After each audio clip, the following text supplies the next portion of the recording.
It's time for Savage Storm football on the Southeastern Sports Network.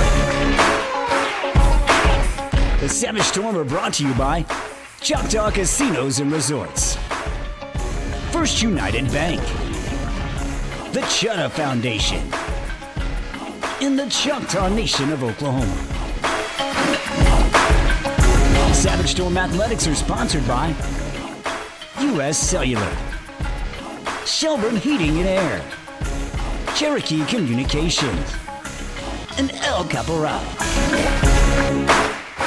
The Savage Storm are also brought to you by Burridge Law, Westside Family Dentistry, Stuteville Chevrolet, and Shamrock Bank.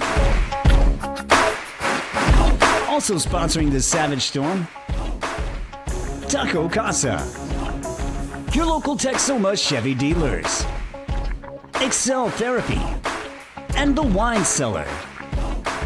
The Savage Storm are brought to you in part by Sparlin Realty, Applebee's, The Artisan at Brick Street Hotel, Buffalo Wild Wings, and Arnett Insurance. The Savage Storm are sponsored in part by Durant Lumber, your farmer's insurance agent, Al Olson, Discover Durant, Blue River Winery, and Green Spray Food Center. And now let's head to the field for Savage Storm football.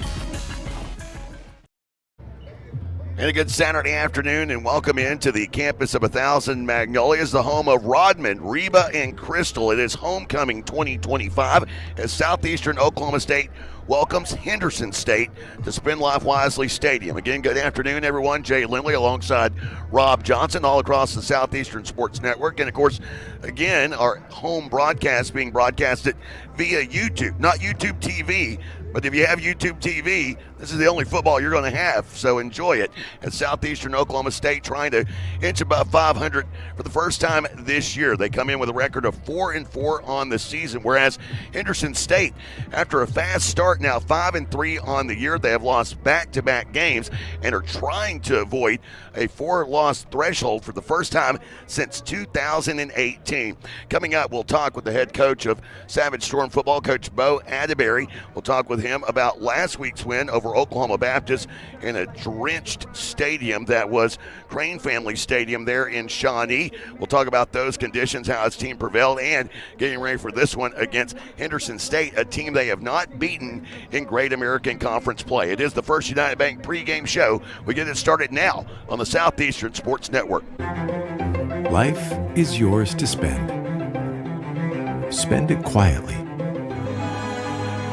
Spend it as loud as you can. First United Bank.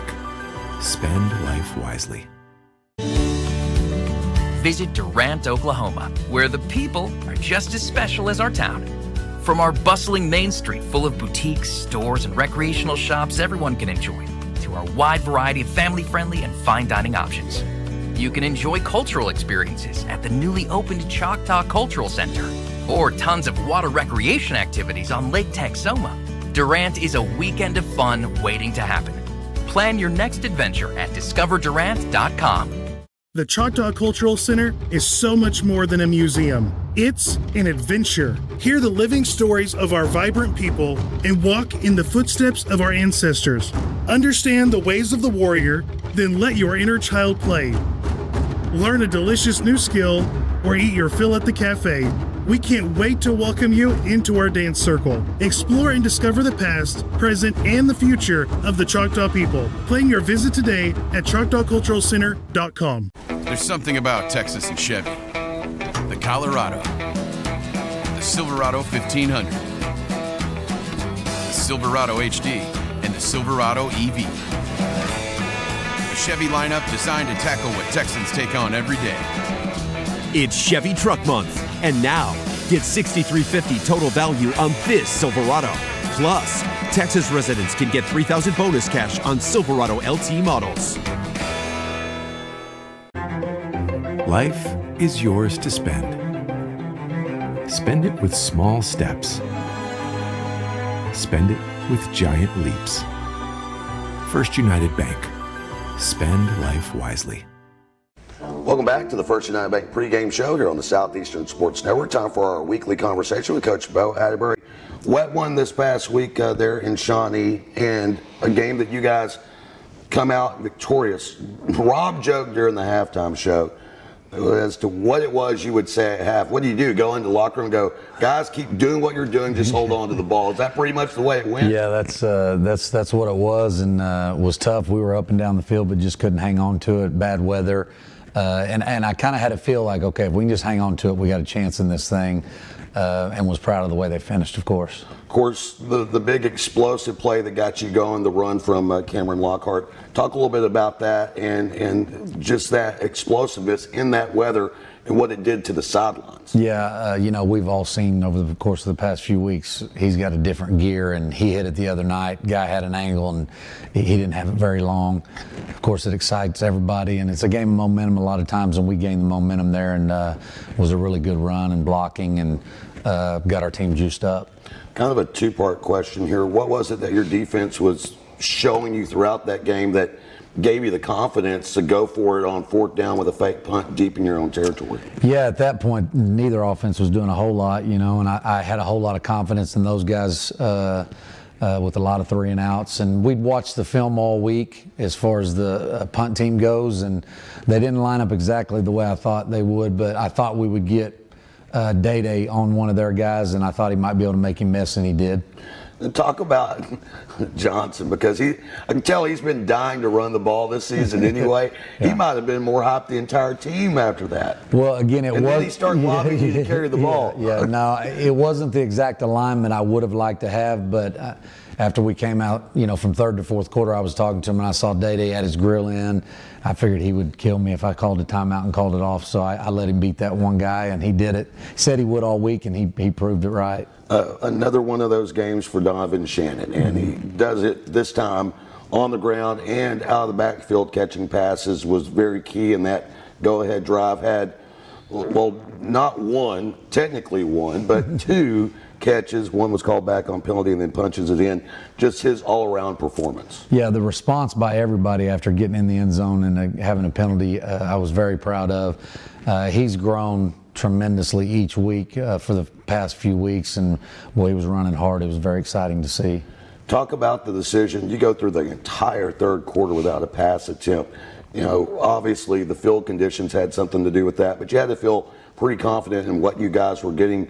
We mentioned the 2 backs, Lockhart and Shannon, but even Cobb had a great day. Oh yeah, it was. Those guys have done well all season, and that's by committee. There's a lot of guys after those running backs every play, and they do a good job subbing each other out, and those are workhorses there. Of course, the defensive line, linebacking core on that natural grass, I thought moved as well as you could possibly expect laterally on those stretch plays. Your thoughts on that? Yeah, I was very impressed with the turf. They've done a really good job with their turf, and it soaked that rain up, and everybody moved around relatively well. There was that stretch where it just poured, and nobody was doing much of anything, but thought they had their eyes in the right spot, and a lot of great effort. This week, Henderson State, and with them, you kind of have to start with the quarterback guy that's been in this league for 4 years. He's one of the best. He's had numerous Player of the Week honors throughout his career. What is it that makes Edwards so special? Yeah, you can tell, he's got a high football IQ and has been around, has got some real experience and can run and throw and has guys to do that with. So an exceptional player, and they've got a really good team, of course, again. Of course, you look at this past week, they lose at Arkansas Tech, but looking at that game and looking at just the passing numbers alone, I would feel that the rain probably influenced that a whole lot, what they did offensively. Yeah, I would say they'd probably charge that to the rain as far as their ability to move the football, and they'll bounce back and be juiced up coming in here on homecoming. I was about to say, this is a pretty tough opponent to have on homecoming. I want to talk to the guys who scheduled this. Yeah. Just what is it that has made Henderson so good for so long over there? Yeah, of course, Maxwell was there for multiple years, and he's the winningest coach all time there. And but they've got really good players as well, and he's always had a good staff. And this guy's been on staff with him, so they just moved right along and coached very well and got a lot of of really good players. Coach, as always, good luck this week and look forward to your thoughts in the postgame. Yes, sir. Thank you. Of course, coming up, we've got our player spotlight. It shines in the secondary on Cameron Fields. We'll be back after this on the Southeastern Sports Network. Steubenville Chevrolet in Durant is proud to support Savage Storm Athletics. And with the same pride, resilience, and strength as Savage Storm fans, Steubenville Chevrolet is proud to be Durant Chevy dealer. When you need a new car, truck, or SUV, the Steubenville team is ready to find your perfect tailgate vehicle. No need to leave town to find what you want. Stay local, buy your Chevrolet the Steubenville way, and go Savage Storm. Looking for the perfect spot to unwind? Blue River Valley Winery is the place to be, with breathtaking views, amazing food, and unforgettable wine. It's the perfect escape. Whether you're planning a wedding, a family gathering, or just a peaceful afternoon, we've got something special for you. Come visit us at Blue River Valley Winery, located on Sawmill Road in Caddo. Be sure to follow us on Facebook, Blue River Valley Winery. When it rains, it pours, so it's important for you to get the coverage that meets your needs. Farmers Insurance Agent Al Olson can help you understand your options so you can prepare for what the forecast brings. We know a thing or two because we've seen a thing or two.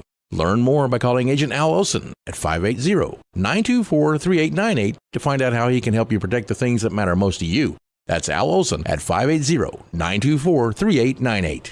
We are farmers. Bum, bum, bum, bum, bum, bum. Underwritten by Farmers Truck Fire Insurance Exchanges and Affiliates. Products not available in every state. Since 1971, Westside Family Dentistry has been committed to enhancing the natural beauty and function of your smile while improving your oral and overall health. Using state-of-the-art technology, our friendly staff will take care of all your needs, from routine care, crown and bridge, implants, and even orthodontics, including Invisalign. Westside Family Dentistry is the premier choice to create beautiful, healthy smiles for the whole family. Craving bold flavors and good vibes? Come on down to El Caporal Mexican Restaurant and Bar, your local fiesta headquarters. Sizzle your taste buds with Tex-Mex favorites, fresh seafood dishes, and don't forget their legendary top-shelf margaritas. Shaken, stirred, and always served with a smile. Whether it's date night, family night, or Margarita Monday, El Caporal is the place to be. El Caporal, where every night feels like a fiesta. Visit today. Taste the tradition, stay for the fun. Welcome back to the First United Bank pregame show here on the Southeastern Sports Network. Time now for our player spotlight, and it shines in the secondary. Cameron Fields, how you doing, sir? I'm good. How you? Doing good. So, first question first. Lead the team in interceptions. You got 4 this season. Interception this last week. Have you ever had an easier interception? Because I went back and listened to the play, and I said he throws it to Southeastern, and then I say your name. So even I saw that one. Have you ever had an easier one? Nah. Well, the one I had in SNU, I would say was pretty easy too. It kind of came straight to me. I got you. Okay, I just wanted to, because that one this past week, I was like, oh, wow, okay, here we go. So this last week, defense, really the game hinged on the defense. You guys got a lot of stops. It's been kind of that way at different points this season. Just your thoughts on this overall group and how effective you guys are. I feel like with this group, like starting in fall camp, we made it a thing to really stay together as a team, like really build a chemistry, build a bond, and try to carry it on the field so that way, like our coach always says, we have to go into a game like this. Like if we're not like this, there's no way we can win. We have to play together and we have to win together. So, I mean, that's really the main thing. As far as defense and offense, I mean, everyone, you know, we all do our best on the field, but the outcome is what it is. So you hail from Aubrey, Texas, yes, not far from here. Did you know about Southeastern when you were in high school? When did you learn about Southeastern? Was it just during the recruiting process? Yeah, one of my recruiting coordinators in high school, they told me that I was getting looked at, and this was really the only opportunity I had to play football. So it was a big blessing being able to come here. What do you like about the atmosphere here that's brought forth by the coaches in the university? I mean, really everything. Everyone's very open. Everyone's very nice, very respectful. So, you know, I have no complaints. So, business major, what got you interested in that? Well, honestly, growing up, I wanted to be an engineer major, but I have people in my family that are in that field, and I've seen a lot of things that come with it, and I wasn't quite sure that I would qualify in that field. So I just went with business, really to be safe. But I feel like there are a lot of outlets that come with that major. Is there, and you're correct, I mean, there's obviously a bunch of different things you can do. Is there a particular area that you're eyeing right now? Obviously, you've got a long way to go before you get to the finish line here at Southeastern, but are there any particular avenues with that business degree that you're eyeing right now? Not currently, really. I'm more so trying to focus on just getting to the end, and I feel like I'll just worry about it when I get there. Hey, it worked out for me, so I'm sure it'll work out for you as well. Homecoming this week, what goes along with that for you as a player? Any off-the-field stuff, distractions that lead up to the game, or no? No, not really. I'm a very introverted person, so none of that really doesn't faze you at all. So what about high school? Let's go to high school, because you haven't necessarily been here long enough to have a great homecoming memory. It's only been a couple of years you've been on campus. Do you have a favorite homecoming memory from high school? No, not really. Nothing really stands out to you there? No. And then talking to Cameron Fields, he is our player spotlight for this week. All right, get you out here on this, our hot seat segment, 5 things you spontaneously react. Favorite breakfast cereal? Cinnamon Toast Crunch. Favorite morning cartoon? Cartoon? SpongeBob. Favorite female musician?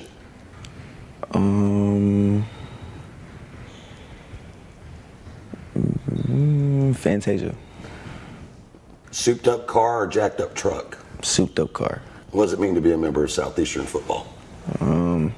Well, like I said earlier, this was my only opportunity, so it means everything to me. Again, Cameron Fields, he's our player spotlight for this week. Cam, appreciate all you've done here the last couple of years. Appreciate the highlights. Look forward to a lot more of them from you this season. Thank you. Of course, coming up, we got more of the First United Bank pregame show. We continue on after this from Paul Laird Field on the Southeastern Sports Network. It's time to rake in the cash this November at Choctaw Casino and Resort Durant. It's the Fall into Cash giveaway. Play with your Choctaw Rewards Club card to earn entries for your pile of cash. Hourly drawings begin at 6 p.m. every Friday and Saturday night with grand prize drawings at 1 a.m. Be sure to join us this November for the $1.2 million Fall into Cash giveaway. You'll be thankful you did. Only at Choctaw Casino and Resort Durant. If college is in your future, then scholarship applications should be too. Visit ChetaFoundation.com for dozens of scholarship opportunities. Whether you're a high school senior or pursuing a doctorate level degree, Choctaw Tribal members will find competitive scholarships for every level of education. Applications for the Cheta Foundation open on January 15th, but you can start planning now. For more information, visit the scholarship page at ChetaFoundation.com. That's CHAHTA Foundation.com. When you're dealing with an insurance company, you're already behind the 8 ball. And the only way to get a level playing field is to hire an attorney. We treat each and every case and each and every client as if they are a friend and neighbor, because that is how we view them. You'll get the best service. You're going to have the best people working on your case. That I can promise. Burridge Law Firm. Call 580-920-0700 or visit burridgelaw.com. Cherokee Communications believes good things come in threes, like 3-pointers, epic movie trilogies, and great home service. That's why Cherokee offers HD TV, high-speed internet, and home phone. And right now, you can get any service or all three for one low cost. Get HD TV, internet, and home phone from Cherokee Communications and score 3 for the home team. Visit CherokeeCom.com today. Welcome back, everyone. Spin Life Wisely Stadium, Durant, Oklahoma. It is homecoming 2025 for Southeastern Oklahoma State as they welcome Henderson State into Durant, and the Reddies coming off of rare back-to-back losses and looking to avoid a 4-loss season for the first time since 2018. For Southeastern Oklahoma State, on the other hand, a win today would inch them closer to securing a winning record, something they haven't had in a couple of seasons here in Durant. It is the First United Bank pregame show. Jay Lindley alongside Rob Johnson. Of course, we've got our video technical director, Bob Sullins, directing everything that is being seen today at the Go Southeastern YouTube page. And it takes us right into our starters. They're brought to you by our friends at the Chutta Foundation. The Chutta Foundation, a nonprofit organization dedicated to helping tribal members achieve levels of higher education. They have an outstanding scholarship program. The application process for that begins in January, but you can start preparing now. Visit chuttafoundation.com for more info. Take a look at the offensive starters for Southeastern Oklahoma State. On offense, averaging just under 390 yards of offense per game and just over 24 points per game. Up front, Jacob Munoz along with Dorian Maple. Those are your tackles. The guards, Trenton Jones starting at the left guard, the senior from Fort Worth Crowley High School. And then Damian Smallwood, the 6'5", 315-pound sophomore out of Denison, Texas, at the starting right guard, while Reagan Wade, the redshirt sophomore, getting the nod at starting center. Take a look at the receivers along the outside. Kobe Jennings along with Jax Sternberger getting the start. Sternberger this season, 7 catches for 145 yards and 2 scores. Jennings, 15 catches for 327 and 3 scores. In the slot, it's Victor Taylor, the 5'10", 160-pound sophomore out of Round Rock, Texas, out of Cedar Ridge High School. The tight end, Colt Simpson, while in the backfield, 13th in the GAC in rushing, Donovan Shannon, who comes in with 395 yards rushing, including 3 touchdowns on the year. The go-ahead score last week against Oklahoma Baptist. And that takes us right to our key player, who is LeVay Duncan, the redshirt freshman out of Baytown, Texas. He's our key focal point today offensively for the Savage Storm. Yeah, Jay, he's a 6th leading rusher in the GAC. You talked about Shannon being 13th. 6th is actually your quarterback, LeVay Duncan. The redshirt freshman started off, and the game was really fast. Every ball was a fast ball. You're starting to see things slow down a little bit. He's able to play quick but not be in a hurry, and he's going to try to find some more consistency in the passing game, and I think that maturity will help. Over 1,200 yards of total offense so far this year. Interesting side note, 3 of the top 8 rushers in the GAC are quarterbacks. We mentioned LeVay Duncan, also the quarterback for Southwestern, Red Martell, and the quarterback Southeastern will see next week, Hezekiah Harris at Southern Arkansas. So 3 of those QBs in the top 8 in rushing in the GAC. Taking a look at the defense for Henderson State, a stout defense, and it should be. They are led by a head coach that was the defensive coordinator for a number of years there at Henderson. They go with a 3-man front. Up front, Joseph Gamble along with Taylor Huey. Those are your ends. On the inside, Ron Vollmer. Vollmer with a tackle for a loss this season from that nose guard position. They really get after it, though, in the linebacking court. Malumba Wakalonji, he is the bandit linebacker along with Leo Morris along the outside, a 5'11", 201-pound sophomore. Strong side linebacker is Gerard Collado, a 6', 216-pound redshirt freshman with 63 tackles on the season. But our key player, the Mike linebacker and a 2-year starter in Jordan Owens. Well, you mentioned it. He's one of 3 2-year starters that are returning on this defense. You watch him on film, he's moving people pre-snap. He's the leader. He's the communicator. He gets this Henderson defense in the right places in order to be able to be successful. 129 career tackles for the senior from Bryant, Arkansas. He has 3.5 tackles for a loss this year. One of those returning starters also in the secondary in Kobe Crawford. Crawford, a redshirt senior and a 2-year starter out of Shreveport, Louisiana. He has a couple of interceptions so far this year. Opposite, he is a senior in Paul Manning. Manning with 16 tackles. They're not afraid to blitz from that corner spot. A sack and an interception for Manning's stat line this year. Taking a look at the Rover safety, Leonard Harris, a 6', 200-pound redshirt senior, had 8 tackles, including 1 for a loss last week in the loss to Arkansas Tech, and a 2-year starter at safety in Bryant Hammond. Taking a look at the offense for Henderson State, it is an offense that has 5 returning starters. We look up front, one of those on the offensive line. As we look, Cooper Furman along with Marcus Lee, those are your tackles. New guys to that line with the left guard, Devin Walter, and the right guard, Nathan Woolbrick, while the center, Gabe Hernandez from Lumberton, Texas, he's the lone returning starter on the offensive line. Taking a look at the receivers from the outside to end, Micah Green, a 6 foot, 185-pound junior from Hebron High School out of the Louisville ISD, a returning starter, along with Talon Pascal. Pascal, a 6 foot, 165-pound sophomore out of Crossett, Arkansas, and the slot man is Maddox Davis. The tight end, Caden Davis. Davis, a returning starter, 6'4", 200-pound redshirt senior out of Caddo Mills, Texas. And then the backfield, a returning starter from Palestine, Texas, in Jeremiah Davis, a 5'8", 216-pound redshirt senior with already over 2,000 career rushing yards. But our key player, he's been one of the standouts for a number of years, 11-time Great American Conference Player of the Week winner twice this season, the quarterback, Andrew Edwards from Bentonville, Arkansas. Well, he's a true dual threat, but his biggest thing is today he'll make his 32nd consecutive start for the Reddies. He's the engine of their system. He leads the GAC in pass yards. He also led the GAC in pass yards last year. He accounts for 61% of their offense's yards and 57% of their scoring. This is the engine that makes everything go for Henderson offensively. Been so efficient throughout his career, 92 touchdown passes against 19 career interceptions. This year, 14 touchdown passes and 5 picks. And, you look at last week, his numbers skewed due to the rain. I say the same thing about LeVay Duncan. Rain covered the Great American Conference last week. They, of course, lost that game to Arkansas Tech.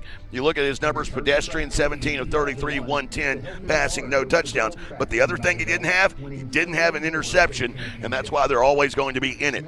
Taking a look at the defensive front for Southeastern Oklahoma State, a defense that currently ranks second in the GAC, allowing 284.5 yards of offense per game. Up front, Jacob Geddes and D'Angelo Shanks, the leading Havoc stat player for the Savage Storm this season, with 7 tackles for loss. Last week he had 2 tackles for loss and a sack. He also leads with 4 sacks this season.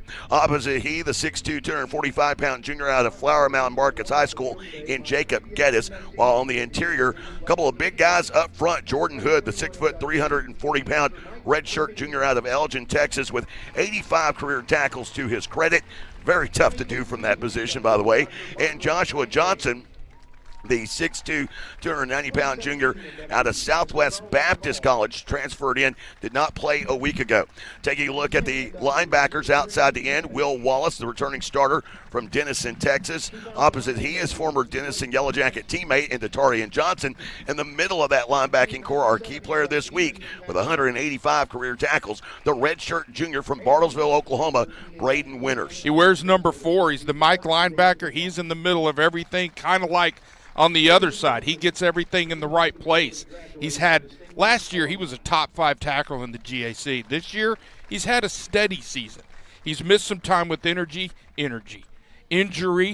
He's back to 100%. He had a good game last week. It's time to build on that and find that game-breaking level that he had last season. Taking a look at the corners, no Cole McKnight again this week. The redshirt sophomores missed the last couple of games.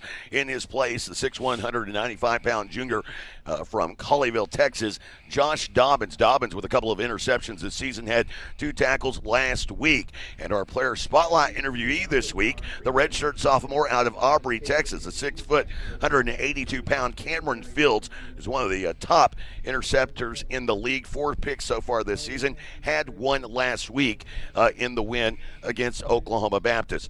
Taking a look at the safeties, Andrew Grissom with 44 tackles on the season, the redshirt freshman out of Denton Braswell, while the free safety, Travion Butler, a 6'1", 183-pound redshirt sophomore out of Palm Bay, Florida. Butler last week, 4 tackles, a tackle for a loss, and get this, 3 pass breakups in that win last week against Oklahoma Baptist. It was a game in which they won 14-10. You, of course, look at this game last year, and it was a weird game that was played out at Henderson. It was a 2-score game, was the final but it was a game in which Henderson State racked up a season-best 571 yards of offense in that game. But Southeastern, they stayed right there with them. They just could never get back. Of course, at that point in time, Henderson was ranked 19th in the nation. It was a 34-17 final. The big thing from that game is Southeastern kept having problems holding on to the football and moving the ball efficiently. We'll see what happens here today. While the DNA for both teams eerily similar in the way they play, even though Southeastern has lost 14 straight against the Reddies, you look at the last 9, those games have been basically 2 possession games or less, including finishes that ended with a victory total of 3 points, 3 points, 2 points, and 1 point. That's 4 of the last 9 games between these two. Yeah, these guys, I mean, basically you're playing yourself today. This is a whole lot of similarities between these two clubs. Of course, we step aside. We'll be back after this. It is the First United Bank pregame show on the Southeastern Sports Network. Beer runs, straight up competitive. And the wine cellar, we're MVP. From ice cold game day beer to craft brews that impress your hipster buddies. And premium spirits smoother than a quarterback spiral. We've got your victory celebration in a bottle. Don't show up empty-handed. Show up legendary. And proud partner of the Southeastern Sports Network. The Wine Cellar Liquor Store, Radio Road, Durant. Drink better. Celebrate more. We recently asked listeners to describe the super nachos off the Taco Casa's super menu. Here are their stories. I love that when you order the super nachos to go, they separate the chips from the toppings into different containers so that I get to have crispy chips. The Super Nachos, only on the super menu at Taco Casa, located on 1st Street in Durant and southbound 75 in Calera. Taco Casa, real fresh, real food, real good. At Excel Therapy, our expertise extends beyond sports. We also offer dedicated rehabilitation for seniors, helping you maintain mobility and independence. Plus, we provide effective workers' comp rehabilitation to support a speedy return to work. With clinics in Ardmore and Durant, Excel Therapy is the community's trusted choice for top-quality orthopedic and sports medicine care. Visit exceltherapyok.com to learn more. Excel Therapy, where we excel at helping you excel. The Pick 6 meal for 2 is back at Buffalo Wild Wings of Sherman. Choose 2 entrees, 2 sides, and 2 fountain drinks for just $19.99. Dine in only. Some restrictions apply. Pick 6 meal for 2, perfect for all the games or just hanging out. All with 1 giant screen and 45 50-plus-inch TVs, so you never miss the game. Open 11 to midnight Sunday through Wednesday and 11 to 1 Thursday through Saturday. The $19.99 Pick 6 meal for 2, only at Buffalo Wild Wings inside the Sherman Town Center. Welcome back, everyone. Spin Life Wisely Stadium. Jay Lindley alongside Rob Johnson. Of course, Bob Sullins, our video technical director, with a full cast of cameramen on hand today at what has turned out to be a beautiful day. It's the first day of November. Finally, a little fall-like weather. We'll get to those weather conditions in a moment. But first, we've got the storm forecast, and it's brought to you by the Wine Cellar Liquor Store. And let's get it started, Rob. Let's begin on the offensive side. What do you have for Southeastern? Well, it's very simple. Finish drives. You can't beat or stop yourself. You got to avoid penalties and mistakes that stall or slow down drives. Stay ahead of the chains and stay in rhythm. 3rd down and red zone wins are going to be huge. Henderson State has the 11th ranked red zone defense in the GAC. Get 6s, not 3s. Interesting thing. I'll give you a little trivia question. Who is the top team in the GAC in time of possession? I believe that would be your Savage Storm. Correct. It is not Harding, as it has been for a number of years. Southeastern averages holding on to the ball 35 minutes per game. And get this, 11 of 30 scoring drives this season have gone for 9 or more plays. That is highly efficient. One thing I will touch base on that offense, you got to keep pace with Henderson State. The Reddies right now setting 5-3 on the season. The quarter they have won overwhelmingly. The first, they have outscored opponents 65-3 in the first quarter of this year. The offense has to find a rhythm and then sustain drives, as you said. If they can do that, they got a chance. Defensive side of the ball, what do you see for Southeastern? Be physical, tackle well, and to your point, get Henderson State off schedule. You got to take that first punch from them here in the first quarter, sustain yourself, and stay ahead of the chain. Starts on first down, get some TFLs, hopefully get a turnover. This bunch doesn't turn it over a lot, but that would certainly help. And then play defense offensively. Make Henderson adjust to you, not vice versa. Henderson has turned it over only 10 times all season, 5 fumbles, 5 interceptions. Southeastern Oklahoma State, on the other hand, 17 takeaways this year. Matter of fact, their 11-team interceptions is top in the Great American Conference. Interesting, 3 of their 4 losses this season have come without an interception. I think turnovers are key. Another side note, only 1 defensive score this season for Southeastern Oklahoma State. That came by way of a Bryant Watts interception return for a touchdown against Northwestern. They have not had a fumble return for a touchdown in 17 games. The last time that happened, Mikey Hookfin against Oklahoma Baptist on homecoming here at Paul Laird Field. You know what I hear? I hear they're due. How about that? Today's the day. For Southeastern Oklahoma State, quick look at the numbers while we get set for the 2 teams to run out. You mentioned Henderson State. Their offense, it's been high-powered for a long time now, and it was high-powered under former 19-year head coach Scott Maxfield, who retired just a couple of seasons ago, retired as the winningest coach in Henderson State history, and replacing him, Greg Halsworth. Halsworth now in his 2nd year as the head man. He was the defensive coordinator for the Reddies from 2017 until 23. He is 13-6 as a head coach, originally from Arlington, Washington, attended college out in California at Occidental. His offense is 2nd in the league, averaging 437.6 yards per game. Points-wise, also setting up there high in the league, 2nd, averaging 31.9 points per game. For Southeastern Oklahoma State, Savage Storm 5th in the league in offensive yards per game at 389 per contest. 7th in the league, though, in scoring at 24 points per game so far this year. And then look at them defensively. That's where they really measure up. Southeastern 2nd in the GAC in yards allowed per game at 285. Henderson allowing just under 300 at 298, as there are only 3 teams in the GAC allowing less than 300 yards of offense per outing. The top one, of course, being Harding.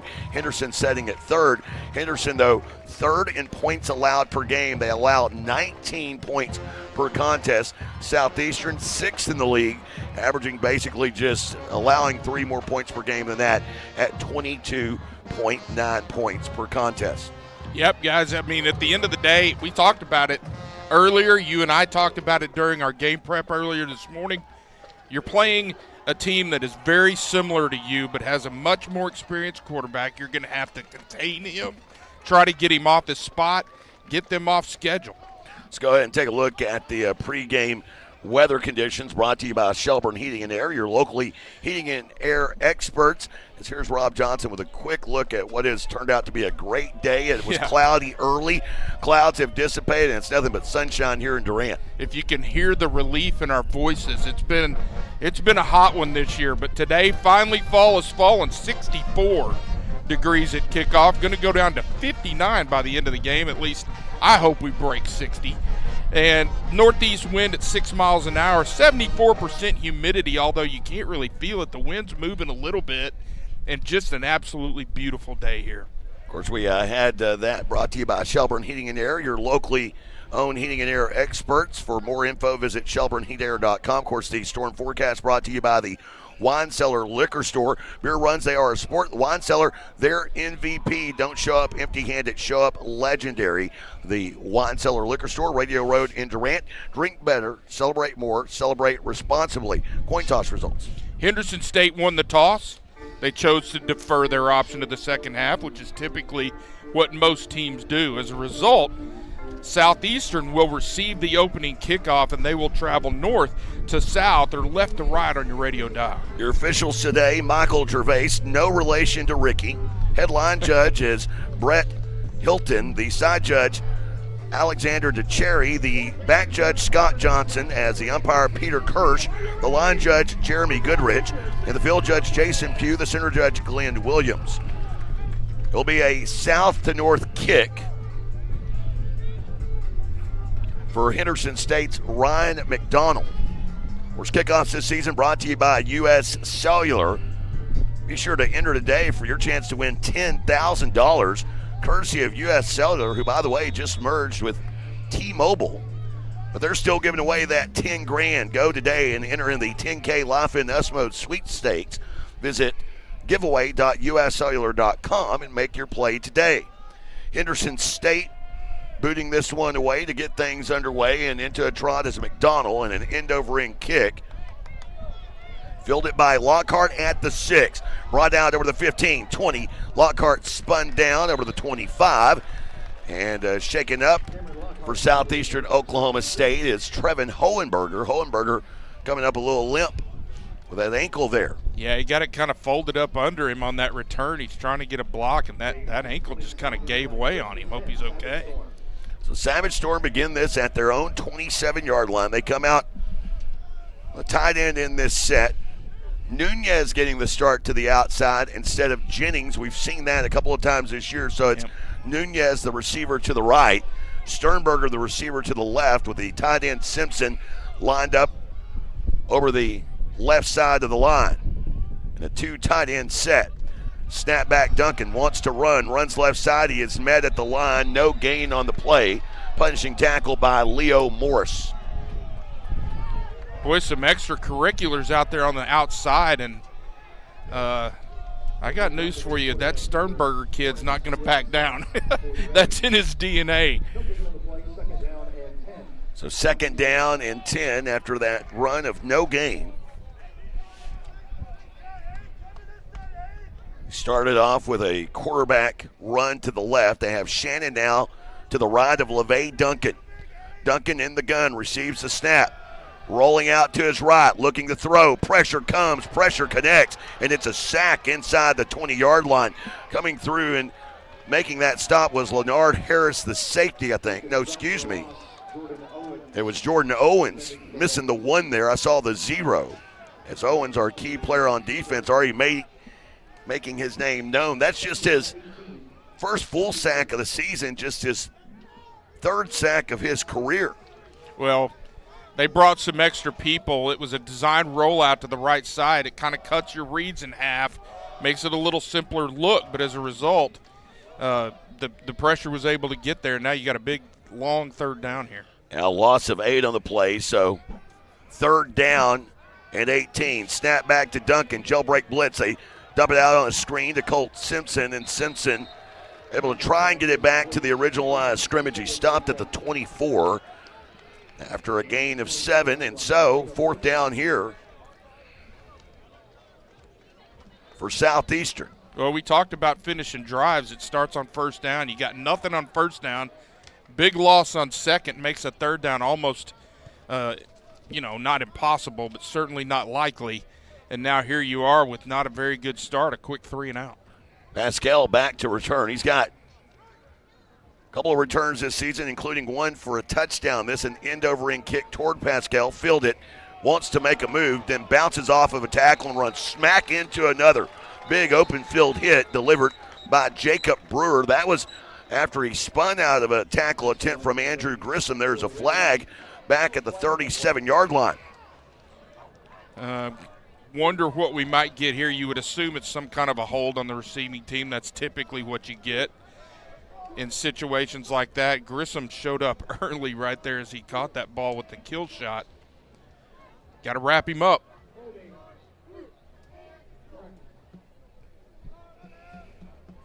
Just kidding. No. So now there's more discussion here. Again, their communication, right? So there we go. Now we've got him pointing the right direction, and 3rd time's a charm. I got you, bro. Holding penalty will move Henderson State back inside their own 35-yard line as they get their first possession of the afternoon. No score as of yet. 12:42 to go. And Henderson beginning this drive at should be the 32. They have it at the 31. I believe that's where he was tackled. I think that's an 11-yard penalty, but you know what? Who am I?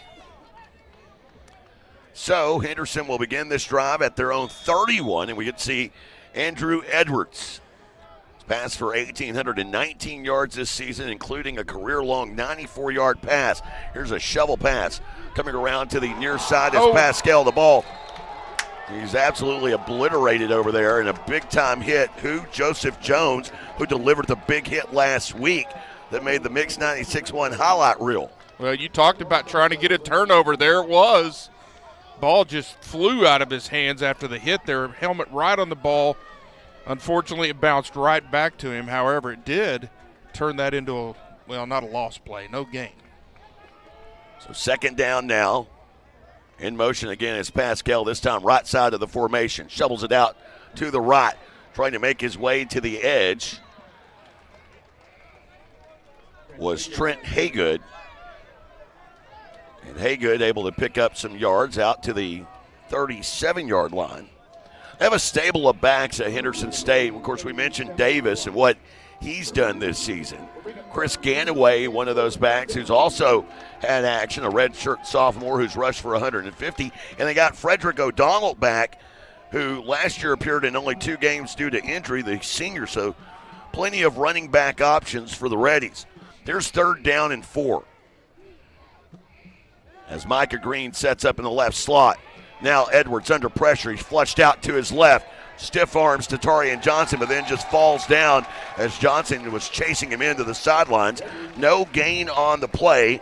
And a 3 and out for Henderson State. Great job by the Savage Storm in the secondary right there. He backs up, and his initial read is over here to the left. They've got a little scissors route, trying to run an out with a post on top of it. Switched it perfectly. Great coverage, nowhere to throw the football, and then great pursuit. So Henderson's offense held in check on their first possession of the afternoon.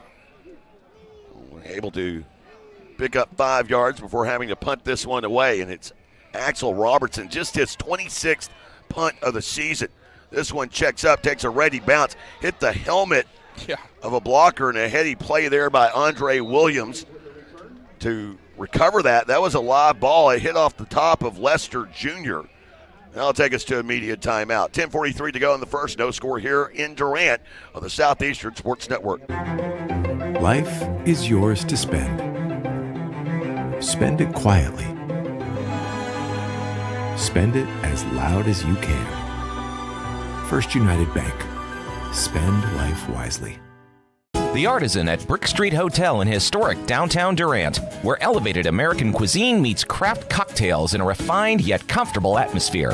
Every dish is crafted with quality ingredients, locally sourced, curated to perfection with unparalleled service. Whether it's brunch, lunch, or a special night out, The Artisan is your perfect destination with private, semi-private, and large party reservations available. Reserve your table today at theartisandurant.com. Theartisandurant.com. Life is yours to spend. Spend it with small steps. Spend it with giant leaps. First United Bank. Spend life wisely. Welcome back, everyone. Paul Laird Field, Spend Life Wisely Stadium. Jay Lindley alongside Rob Johnson. Two teams breaking out of the media timeout sideline huddle. Southeastern will have it for a second time today. Both teams going 3 and out. We talked about the fact in pregame, playing mirror images of yourself. In my opinion, the 2 best defenses in the GAC. I agree. They're right here. The one thing would be the experience in the quarterback play. Duncan, a redshirt freshman, and Edwards, a redshirt senior. Handoff play. Donovan Shannon sticks a foot in the ground, moves south, and moves to the 20-yard line with a gain of 3. Nothing wrong with that. Positive yards on first down. Keeps you ahead of the sticks here. Keeps that playbook open. So second down and 7 here.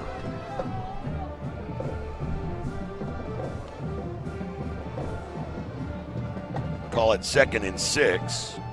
With Duncan here in the gun, has Shannon to his right, Taylor, the slot man, to the right.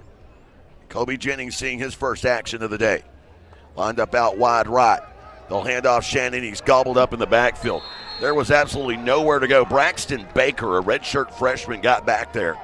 made that stop and a tackle for a loss. A rare lost run for Donovan Shannon, and that loses yards back to the 18-yard line. Well, the Reddies showed pressure there and sent guys off the defense's left side, offense's right side, got penetration, and to your point, nowhere for Shannon to go. So Duncan here in the gun. It's almost as though the Reddies begging Duncan to throw the ball. There's one safety high here on this 3rd down and 8. Snap back to Duncan. Pressure immediately, and he's going to be sacked inside the 5. There's bringing more bodies than there are blockers, and that Ready defense is getting after Southeastern Oklahoma State offensively. Well, their goal is clearly to speed things up. We talked about how the game has slowed down for Duncan. The Reddies are going to try to speed it back up. They're going to make him make quick decisions, and thus far they're sending more than you can block. So he's going to have to get the ball out of his hands quickly, unable to do it, second sack. Dangerous situation here as the punter Logan Dorsey is situated back at his own back of the end zone. He's on the white line, and Pascal, the speedy returner, now early movement should give a little bit of room to Dorsey.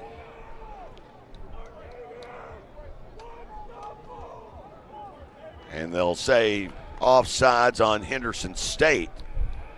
So that will bump it up 5 yards and at least give Dorsey a little bit of breathing room. But going back to the fact that you've got Talon Pascal back there, 17 punt returns this season.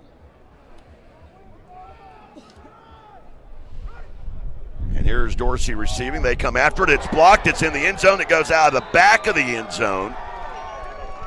So a safety and a touchback. Well, special teams have been an issue all year long, and right there, the Reddies had 4 guys coming out the left-hand side, 3 of them unblocked, and you can see from the replay, one of them blocks it, but the other 2, frankly, could have. Just a missed assignment coming out the left-hand side, and you can see it here. Yeah, just nobody ever touched him. That's as easy as they come right there. It was Matthew Gainey, redshirt freshman, who was able to get a hand on that one.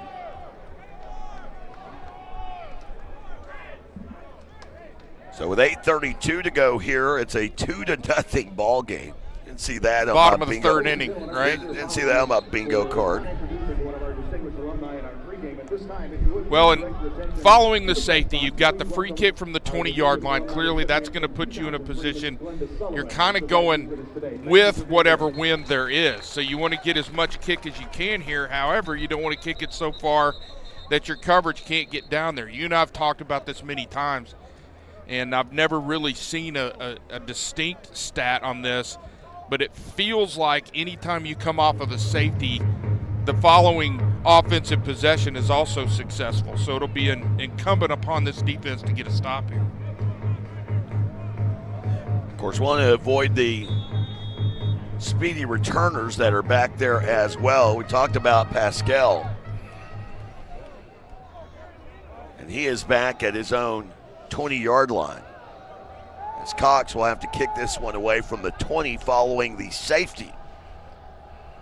Kicking to the south, a little north breeze at his back, and an end-over-end kick. Drifts to the left. Beautiful kick.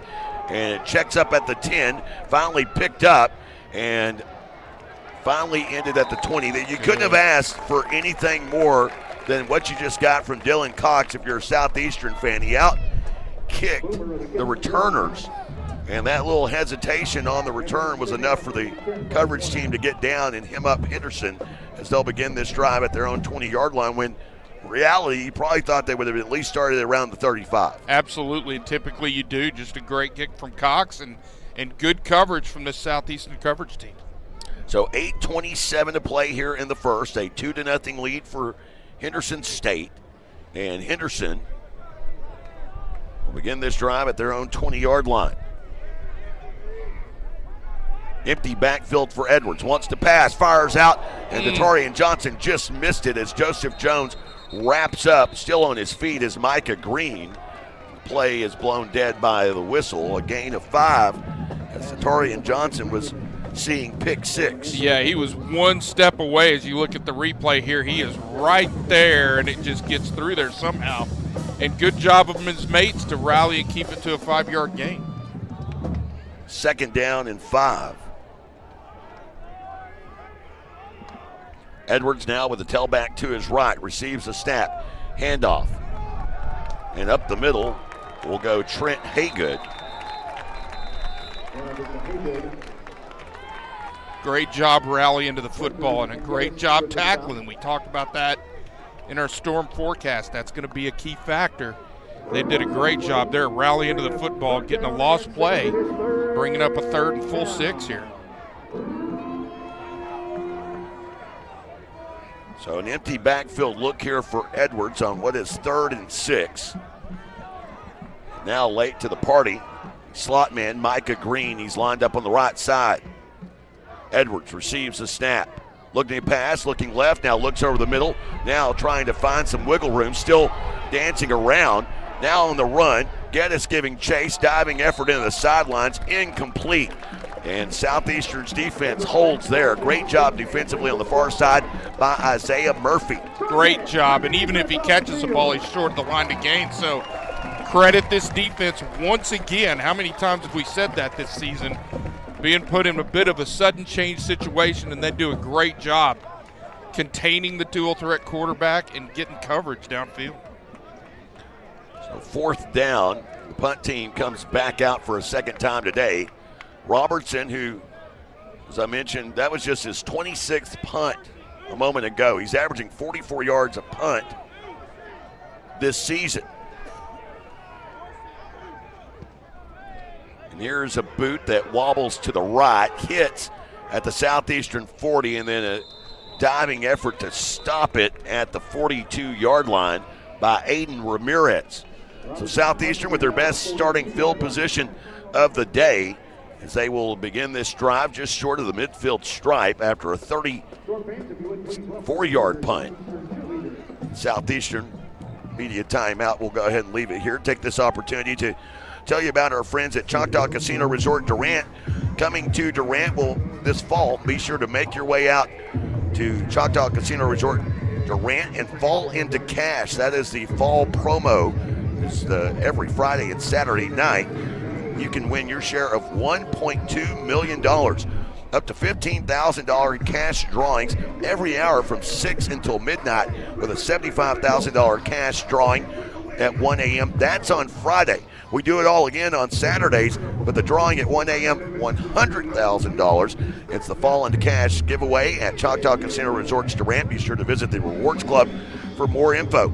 So a 2-0 ball game. Henderson in front, by the way, if you're curious.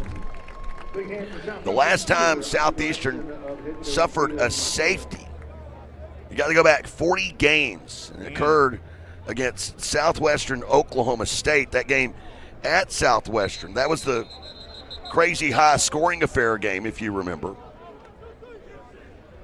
But that, September 17th of 2022, 40 games it had been since Southeastern had been taken down in the end zone. This time they have a little bit better starting field position at their own 41-yard line with dead up 7 minutes on the first quarter clock.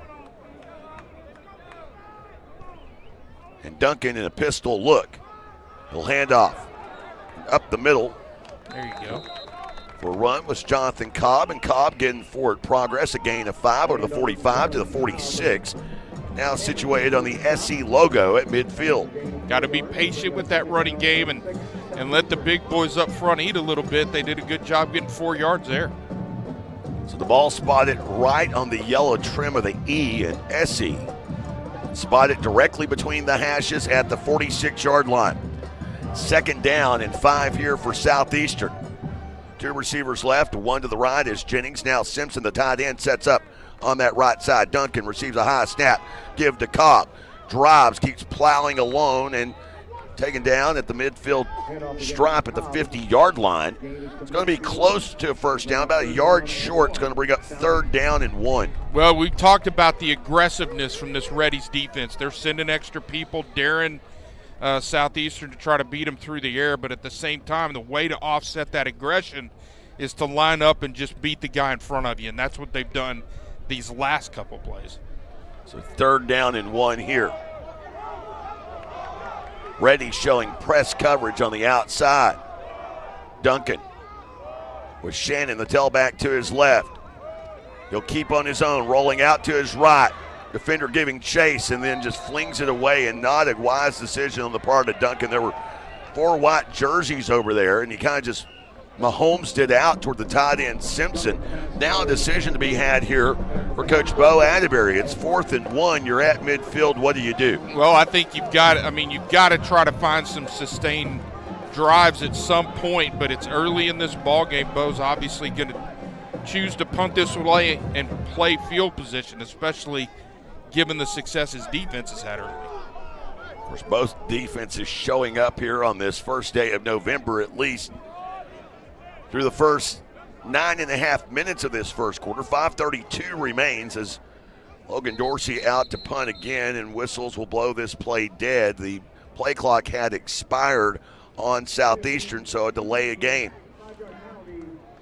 If you had any question if they were going to punt, well, now you have an answer. Yeah, that definitely, we saw the fake punt last week, so maybe that was in the cards, obviously. And Detorian Johnson, the quasi-running back, not out there with the punt team, so they're going to kick this one away, play field position. A low snap. Dorsey gets it off the deck as the last punt, of course, was blocked. This one fair caught by Pascal in at the 25-yard line. That's where Henderson will begin this drive with 5:24 to go in the first quarter. I will make one observation going back to the previous punt, not this one, but the one that Andre Williams fielded. You could see him shading his eyes today, the first 2 o'clock kick for Southeastern. So that's a factor they've not experienced yet, and a beautiful day with a lot of sunshine. So got to be careful at securing those punts. Of course, they did have an afternoon kick at Southern Naz in Bethany, but that's been a couple of weeks ago. Of course, this is the first time in 3 weeks that Southeastern has not been the only show in town, with the games taking place along with everyone else. As a 3-yard dive play up the middle brings up 2nd down and 7 after the run by Jeremiah Davis. So they've gone to the second back, although listed as the starter. Davis did not get the opening tote. Matter of fact, first series he has seen action in, this being Henderson's 3rd series of the game, at their own 28-yard line. Edwards in the gun, Davis to his right, hand off Davis, whittling along, and now has a first down run, keeps the pile moving along and all the way out. Now ball comes out late, but the officials whistles saying it's down as Cameron Fields had a handle on it. I believe that's I'm looking at that's the first down for either team. So these defenses showing up early. A gain of 11 on that play as Davis remains on the field. And now Edwards with a pair of receivers stacked to each side. Watch out for a bubble screen here on the near side, because Caden Davis is the receiver out here to the left, and that's exactly what they do. Quick out right side, and the quick tackle made. Joseph Jones went straight to the hip. He's able to take down Ja'Cory Williams. Look, that's a textbook tackle right there. I am average play-by-play guy. If I see that set up and can call it, I'm pretty sure Joseph Jones is going to know what's coming. That said, because he was so quick to come and support that, look for a go on the next one. Edwards here receives a snap, handoff, up the middle run, Daniels, and nothing going there. Braden Winters, our key player, in on the stop, taking him down at the 41-yard line, so only 2 yards gained here so far. Now flags come in. Extracurriculars after the play, and it looked like Reddy might have thrown a punch here. Wonder if we can get to the replay, and it may not go that far actually, but right after the play, it looked like somebody punched number 90, Josh Johnson. You can see him sort of playing to the echo of the whistle there, but it looks like 57's about to throw a punch right there. Well, it was a kick. Yeah, he did a little karate kick on him there, and that's that should get Henderson 15 yards. Yep, there it goes.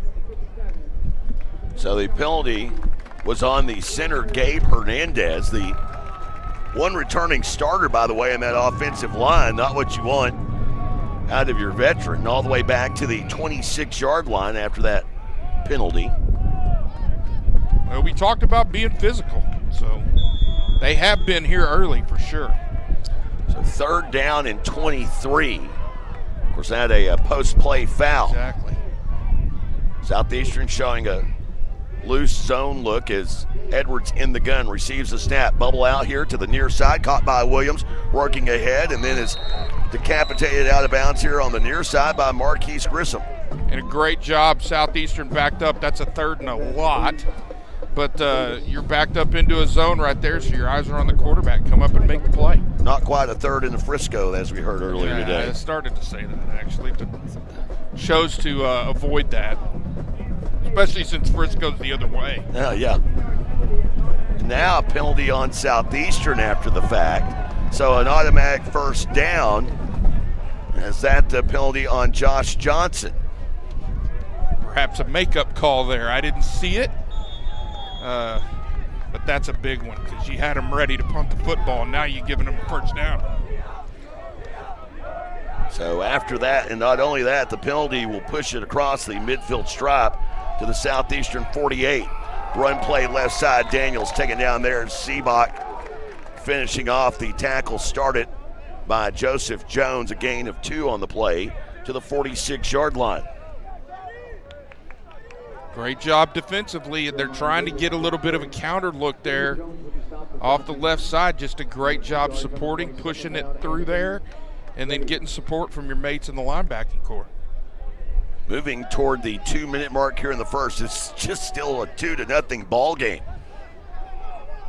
As Henderson and Edwards moves Williams to the left side of the formation. Now a second-rated receiver comes over. They fake the shovel. Quick out left side, caught in the left flat, and then sandwiched down at the 43-yard line. The catch made by Maddox Davis. Davis, the 5'9", 175-pound freshman out of Benton, Arkansas. He has certainly had a great opening freshman campaign. He's the leading receiver for this team. Came in with 37 catches for 428 yards. He was the recipient of that 94-yard touchdown reception. After that gain of 3, Reddy's now facing 3rd down and 5. Edwards in the gun on the lower half of the Southeastern logo. Passes into traffic, almost picked off. Broken up by Winters and almost picked off by Datarian Johnson. So Winters, we had him pegged as a playmaker today. He got a hand on that one. Johnson couldn't haul it in. Winters, of course, you got to make a play on the ball. Well, Winters actually broke up the pass that Datarian Johnson was about to pick off. 4th down, looks like they're going to go here. And Reddy's the best in the league in 4th down conversion rate. So far this season, they are 10 of 16, a 63% conversion rate on 4th down. They're doing it in plus territory. Must make the Southeastern 38. Edwards receives a snap, has pressure, and gets out of that pressure, coming to the near side, and has enough for a 1st down, I believe. Yeah, that last dive right there, great job from Edwards. Knowing where he needed to get, he's able to avoid the first contact right there, and then he pulls away, knows the line to gain, and leaves his feet to get it right there. So just a Shanks good play couldn't from get a hold of it. Shanks, I believe, arguing for a hold from the line judge over here, but not, of course, after the fact, not going to get any love there. Edwards in the gun, and 1st down and 10. Receives the snap, handoff. This run, still plowing alone, is O'Donnell. So Frederick O'Donnell getting his first carry of the day. O'Donnell through 4 games this season. That's how many games he's played. 18 carries for 133 yards and a score. His career, while marred with injury, as I mentioned, the senior out of North Little Rock High School, 196 carries for 1,226 yards and 10 scores. That's a 6.3 yard per carry average for his career. Senior fighting through injury last season and starting to get back into the flow of things here. 2nd down and 6. And back to O'Donnell, whittling the right side of the line and whittles it down to the 31-yard line with a brief gain of 3. Well, and there's another one of those deals where Henderson's going to pull that guard and tackle from the right to try to get that counter look, and they got the look they wanted. Great support from the linebacking core to keep that from being a much bigger game. Reddies converted 41% on third down this season. They were 3 of 14 last week. They had a bailout conversion on this one with a personal foul that was post penalty that kept this drive alive, and it's 3rd and 3. And now the quarter comes to a close with the Reddies leading 2-0. We head to the second low-scoring affair on homecoming Saturday in Durant. This is Savage Shore Football on the Southeastern Sports Network. Arnett Insurance is proudly celebrating 60 years of serving Durant and the Texoma area. That's 3 generations of family ownership looking out for your insurance needs. Rates for home, life, auto, and commercial that fit your lifestyle and budget. At Arnett Insurance, you'll find 10 licensed agents with over 270 years of experience. Locally based agents that work with a variety of insurance companies to give you the best options available. Located at 1116 West Main in Durant, it's Arnett Insurance and ArnettInsurance.com. Craving bold flavors and good vibes? Come on down to El Caporal Mexican Restaurant and Bar, your local fiesta headquarters. Sizzle your taste buds with Tex-Mex favorites, fresh seafood dishes, and don't forget their legendary top-shelf margaritas. Shaken, stirred, and always served with a smile. Whether it's date night, family night, or Margarita Monday, El Caporal is the place to be. El Caporal, where every night feels like a fiesta. Visit today. Taste the tradition, stay for the fun. Welcome back, everyone. Spend Life Wisely Stadium. Jay Lindley alongside Rob Johnson. Of course, this game being televised, if you will. Nowadays, everybody has their own We're streaming. the top football game on YouTube. The only game on YouTube in some cases. 2-0 our score. The offensive fireworks have yet to erupt. It is 3rd down and 3. Edwards will take a quarterback keeper right up the middle, trying to pick up those 3 yards. And he is met, driven back, yet to go down as Marquise Grissom. I think he's going to be a little Andrew short. Grissom. I said Marquise again. Andrew Grissom on the tackle. And they motion 4th down here. It is 4th and a yard. Looking at the first quarter, Henderson's 0 for 4 on 3rd down. Southeastern 0 for 3. Henderson only 2 first downs, and they've both come on this drive. One by penalty. Must make the 28 for a first. Do they go with the same thing? They have Jeremiah Davis to the left of the quarterback Edwards. Now they shift the tight ends to that left side. Handoff run the opposite way. Tried to catch Southeastern sleeping. Grissom able to make the stop, but a first down run to the 23. It's a pickup of 6. And here comes the 13th play of this drive that began at the 5:24 mark. What seems like a century ago. We had a couple of personal fouls on each team. That's the thing that stinks. The one against the offense, that just moves them back. The one against the defense is an automatic first down. And on a 3rd and a bunch, too. First down and 10 at Southeastern's 23. Edwards will take the snap from the right hash. Now moves Davis, the tight end, to the right. Running that way off of the snap, and then is shoved out of bounds late, and that'll be a flag. Yep. And now here comes another flag from the offensive lineman, Marcus Lee. This may all offset. You know what? That's a big break if it does, because clearly I think it was Detorian Johnson that got over there to the side and hit Edwards late. That's a pretty clear call. Hard to argue with that one, but he was over into the paint area of the field whenever he delivered that little extracurricular blow. But then Marcus Lee, the redshirt freshman out of Plano East, had to get his 2 cents in. And basically we could just have a boys being boys scenario where no one's penalized. Well, they're both penalized, but no yardage. And that's the thing to keep in mind. If it's an unsportsmanlike foul on either or both of them, it's the first one towards ejection. So you got to be careful there.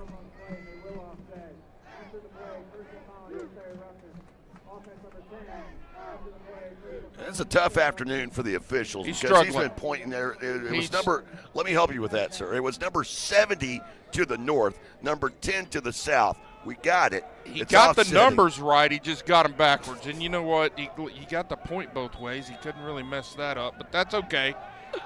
Bottom line is, tough day. Forget it. Play counts. The boys will be on. boys, as you said. 2nd down and 8 at Southeastern's 21-yard line. So not quite the red zone just yet. Savage Storm defense looking for a stop. This is the deepest penetration Henderson has had today. Edwards, quick out, right side, finds Daniel, slips a tackle, keeps on his own footing all the way down to the 10-yard line. That was a move that he put on the freshman DB, Isaiah Murphy. And when he spun out of that, there was no help on the backside, and it's a nice pickup of 11 down to the 10, and now 1st and goal from the 10 at the Southeastern 10-yard line. We talked about being physical, but you got to make tackles. You can't miss them, and that's there have been a few on this drive. New tailback is Chris Ganaway, the redshirt sophomore, at 5 carries for 25 yards last week. Edwards, toss sweep, left side, Ganaway's side, and makes a cut at the 5, and he's into the end zone. So Henderson now takes a 2-score advantage. They're up 8-0 with 12:19 to go here in the first half. That was looks like that was the 16th play of that drive. So you try to stretch him horizontally there. You get a tired defense, find a crease, and he pulls right back up into there. Great blocking on the edge. So McDonald, the redshirt junior, perfect on extra points this season, 33 of 33, kicking to the south uprights here at Spin Life Wisely Stadium. This one dunks off of the upright. No good. His first missed extra point of the season. And it's 8-0, middle of the 5th. Back after this on the Southeastern Sports Network. We all have stories. Stories inspired by culture, competition, creativity. Stories show our humanity. They inspire us to greatness and remind us to be humble. Stories connect us to our communities and the rest of the world. We are the Chutta people, and these are our stories. See and share them at togetherwe'remore.com. When you're dealing with an insurance company, you're already behind the 8 ball. And the only way to get a level playing field is to hire an attorney.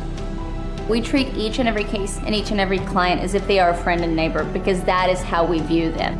You'll get the best service. You're going to have the best people working on your case. That I can promise. Burridge Law Firm. Call 580-920-0700 or visit burridgelaw.com. So first, Texoma Chevy Dealer scoring drive recap of the afternoon. Here's Rob Johnson. 16 plays, 75 yards covered on the drive. 8 minutes and 5 seconds off the clock, and Ganaway finished it off with a 10-yard touchdown run. Typically, the key play on any drive would be from the offense. Unfortunately, the key play on that drive was from the defense. The personal foul on what would have been a 4th and 13 play. You were going to get the football back, commit the personal foul, give them a first down, and the Reddies capitalize.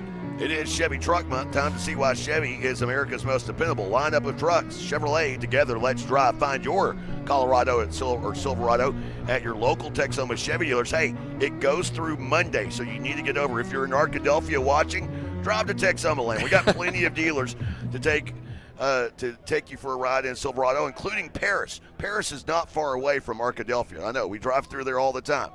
End over in U.S. Cellular. Kickoff is going to go over Lockhart's head out of the back of the end zone. I'm going to say with a little help of wind, but I'm also going to say the wind had no factor. That was a booming kick for your U.S. Cellular kickoff. Again, don't forget to register today for your chance at $10,000. It is the Life in Us Mode Sweepstakes. Visit giveaway.uscellular.com and make your play today.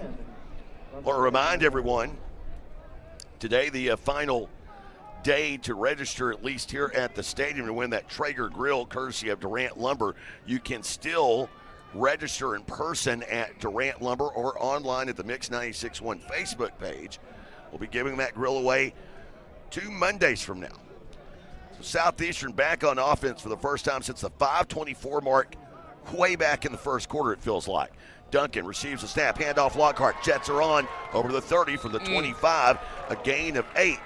And a shaken up Damian Smallwood down right at the line of scrimmage, getting helped up by Colton Simpson, who says, "Get up, big boy." Colton said, "You're all right, big fella. Come on, we're going to keep running this thing." Boy, you see the burst from Lockhart there. Was had the spark plug play a week ago, that 67-yarder that was a career long. It's pretty much the same play right there. Just didn't get past that final safety. Gain of 8 nonetheless. And 2nd and 2. Back to the ground game. Lockhart trying to stretch it out right edge. Has the edge. Gets a block from Jennings. Spins past the defender and hammered down at the 39. The Frisco Emerson product providing a little life to the Southeastern faithful here with a gain of 6 and a first down. And the first down for this offense all day long. Lockhart's going to have to come off and get a breather after that hit he took. But you talked about it, providing a spark right there. Shoulder pads all messed up, no tape, no gloves. Love it. I do too. He's quickly becoming a favorite of ours, I believe. Now in the backfield is Donovan Shannon, another favorite of ours. Is Duncan ready to take the snap, receives a snap, passes out left flat. Shannon with a blocker in front over the 40 and then somersaulted. Great open field tackle here on the near sideline by the safety Harris. But still a gain of 6 on the play, just short of the 45-yard line down at the 44. Looking a little different here, kind of catching them on the edges, trying to get some athletes out in space. 2nd down and 4. Duncan claps hard, free play. Looking to pass, does. And there's no flag. No flag. There was obvious jumping. It's got to be on somebody. That's all I'm saying. It didn't not happen. That's a double negative. I'd like to see a replay there. Well, we're going to get it zoomed in on LeVay Duncan, but there was clearly movement into the neutral zone, and apparently the line judge was checking his watch. I don't know. So 3rd down and 5. Big 3rd down with an empty set for LeVay Duncan. Has Lockhart lined up out here in the left slot. Receives the snap. Looking to pass. Rifles and just goes high and away for Victor Taylor. Taylor had beaten his man. He had a step on Leo Morris. I think Duncan expected Taylor to be on a go route, and he kind of bent it back to the post. Ball's off target either way, and that's going to bring up another punting situation for Southeastern.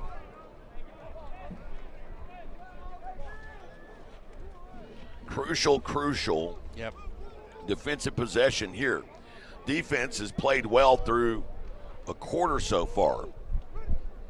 But you got to think, they've been out there for a long time. Here's an end-over-end punt. Checks up at the 19, and a great job getting downfield to kill that punt was Josh Herta. And Henderson will have it, 10-17 to go at their own 22-yard line. Herta would have been a teammate of LeVay Duncan's down there in Baytown, Texas. So good job getting down there and making a play. So at the 22-yard line, Reddy's come back out on offense after a touchdown scoring drive that took 16 plays. Southeastern with a couple of near misses in that drive, had an opportunity for an interception here or there, something that Edwards has done just 19 times in 1,157 pass attempts coming into today. That's impressive.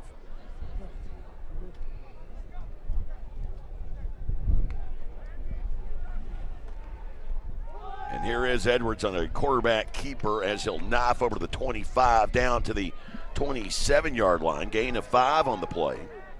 We talked about his dual threat ability, but he is thick, is what I'll call it, from in that lower body. So he's a big, strong kid. And keep in mind, he's a redshirt senior, so he's 25 years old. Maybe not quite that old, but. I'm kidding, but you knew what I meant.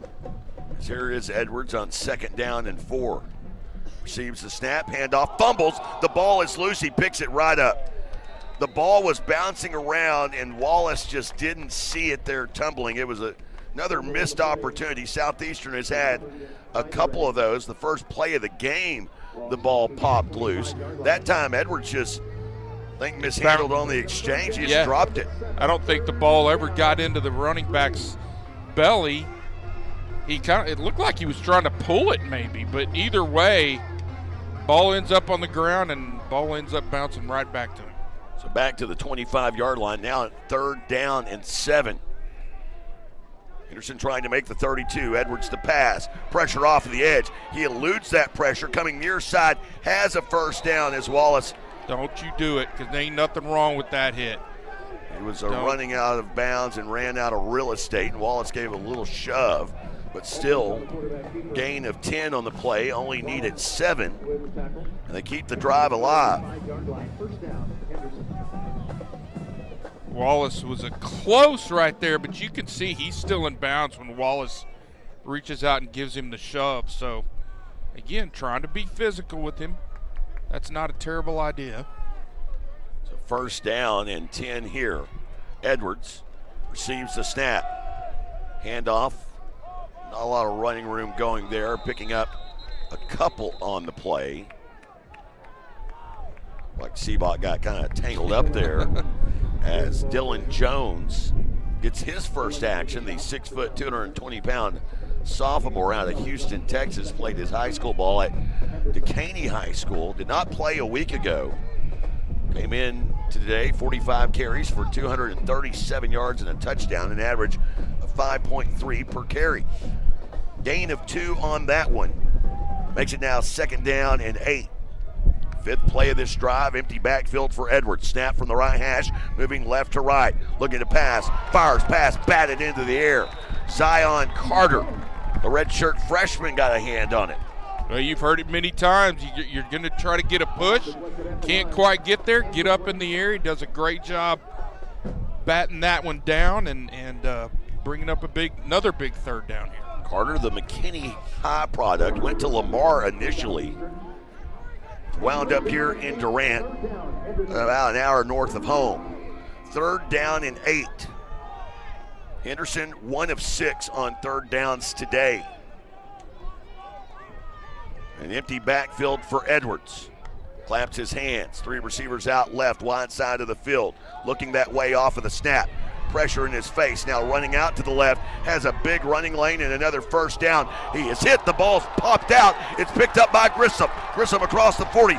Grissom is now hammered down. But Southeastern gets that crucial takeaway needed to stay alive. This defense has stepped up over and over and over. We've seen the ball on the ground a couple of times today. Fortuitous bounces for the Reddies on the first 2 here. Edwards takes a big hit right there, right on the ball, and that ball is out. Great job from Grissom picking it up and getting a return. It's out. It's Travion Butler who made the hit. We'll be interested to see here. Coaches were out there for a minute. Thought they might even take a look at challenging that one.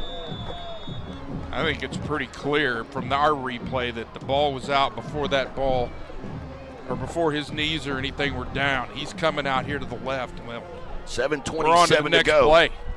7:27 to go, and starting in plus territory for the first time today at the 38-yard line. Hohenberger in at quarterback. Handoff Donovan Shannon. Right side run. Keeps his footing, then squeezes onto the football. Forward progress down to the 33-yard line. Things getting awfully chippy down there. It's a gain of 5. 2nd down and 5 awaiting Southeastern as the running clock closing in on the 7-minute mark. Beautiful day here in Durant. Some puffy white clouds dotting a fall afternoon. Game time kickoff temperature of 64. It's just absolutely gorgeous here on this homecoming Saturday. Finally. Ball spotted on the right hash. Offensive line donning that yellow gold tape as Hohenberger in the gun on this 2nd down play. Receives the snap. Looks to pass. And the pocket collapses on top of him. He had Simpson. He just didn't see him there. That wall of white. Hohenberger kind of lowered his head, tried to get back to the line of scrimmage. Actually loses a yard on that play. And Southeastern, if they come away with nothing here, this is going to be one of those where they kick themselves in the rear all the way to the locker room at half, because this is a bit of a gift, a team that has turned it over only 10 times this season. They were plus 4 coming into today. Probably got 2 downs to get this, but want to try to get, obviously you want to get it here. Southeastern 0 for 4 on 3rd downs today. Must make the 28 for a first. Hohenberger receives the snap. Hohenberger looking, lofts one, and goes over the top of Gabe Corona. Incomplete. Tried to put a little touch on that one, and it just lofted over the head of Corona, the West Mesquite product. 4th down here as Cameron Lockhart will check into the game, replacing Shannon at that tailback position. And as you said, probably have 2 opportunities to get a first down. Southeastern has gone for it 30 times on 4th down this year. They were 1 of 5 last week. Henderson's been aggressive, sending pressure. Watch screen perhaps here. 4th and 6, and there's flags and a false start on Southeastern. So now Smallwood pointing the other way, but they came in immediately saying false start. Pretty clear.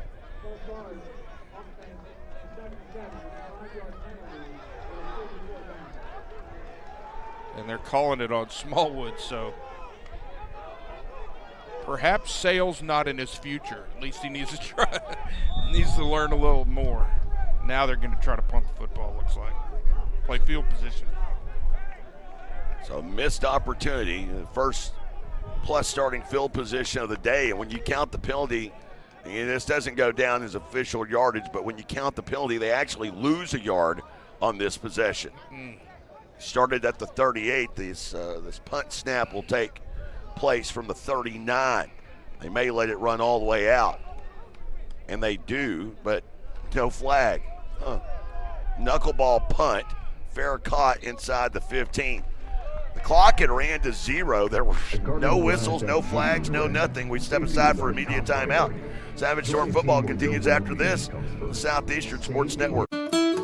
Shamrock Bank is an employee-owned company based in southeastern Oklahoma. We are a proud sponsor of Savage Storm Athletics. Many of our employee owners are alumni of Southeastern and know firsthand the opportunities higher education can bring. Our success is tied to the success of the communities we serve. Come see the difference employee ownership makes. At Shamrock Bank, you are more than a customer, we are more than a bank. Shamrock Bank, member FDIC. Welcome back, everyone. Spin Live Wisely Stadium.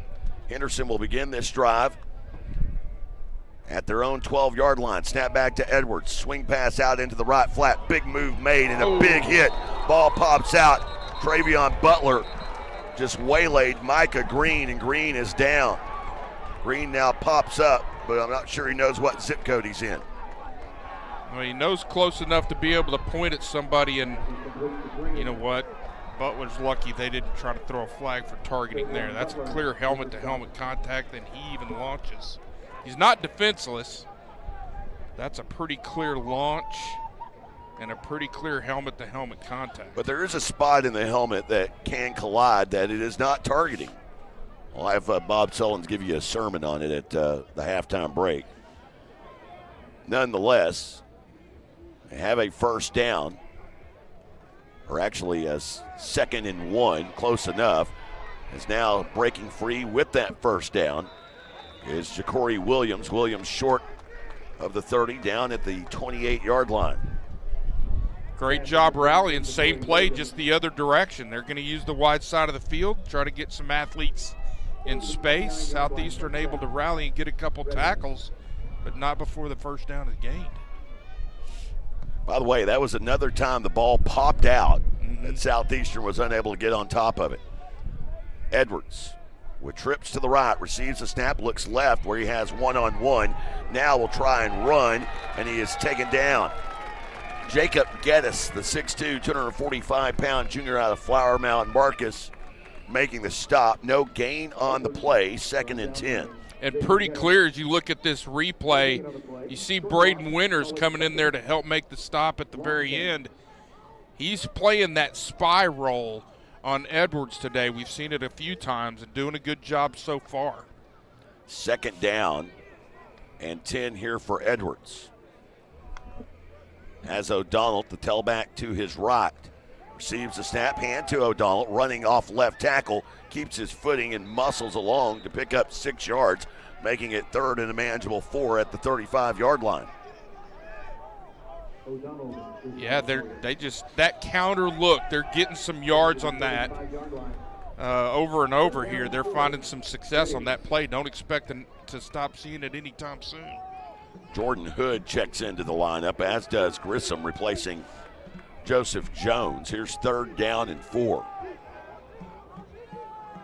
Southeastern trying to get the ball back after a missed opportunity. A drive that began at the Ready 38 came away with no points. Edwards receives a snap. Quarterback sweep out to the right, and not enough real estate over there on the short side of the field. Great job by Grissom coming up to support the run defense there. Edwards tries to get to the edge. Grissom does a great job there, keeping his outside leverage and making a great solid tackle over there on the side against a big, strong, experienced quarterback. So Southeastern will get it back. They have all 3 timeouts plus the 2-minute timeout remaining, trailing 8-0 here in Durant. Ready scoring off of a safety on a blocked punt, then put together a 16-play drive to punch in for 6, but missed the extra point. Here's a punt that sends Andre Williams back, and this is going to completely reverse the field. They kill it all the way at the 2-yard line. Williams just straight up missed on that one. Well, and I'll give him this credit. He's trying to get over there and get the football, but it's bouncing, and he makes a decision not to take a chance and try to pick it up. He could have made that a much bigger problem by fumbling it. 62-yard punt has Southeastern setting in no man's land, back at their own 2-yard line. And given how the Reddies have come after Southeastern today defensively up front, it's going to be an interesting play call here out of your own end zone. I think you try to get the ball to Lockhart and tell him, north and south, young man, we don't need a lot of juking. We need some room underneath this goalpost. 2:25 to go in a drive that begins at their own 2-yard line. Hohenberger in the gun, receives the snap, looks to pass, goes long, right side toward Jennings, and Jennings did a great job of turning into defensive back there as he was able to break that up at the last minute. He was being guarded by Devontae Roberts, the grad student. He's got a huge height advantage. You can see it from here. That ball underthrown a bit. You would love to have seen that one up, high, and a little bit closer to the sideline. Give Jennings a chance to use that advantage and make a catch. Incomplete pass brings up now 2nd down and 10. Hohenberger 4 yards deep in his own end zone. Handoff play right side Lockhart, and coming down, the safety takes his knees out from underneath.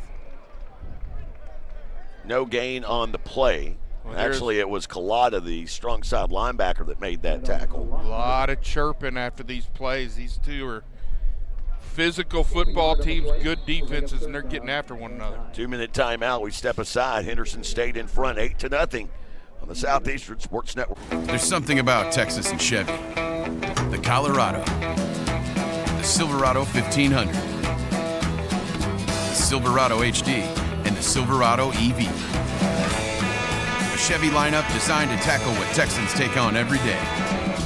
It's Chevy Truck Month, and now get $6,350 total value on this Silverado.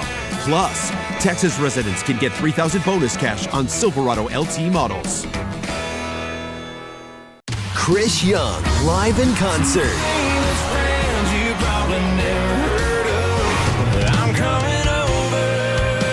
Saturday, November 15th, Choctaw Grand Theater.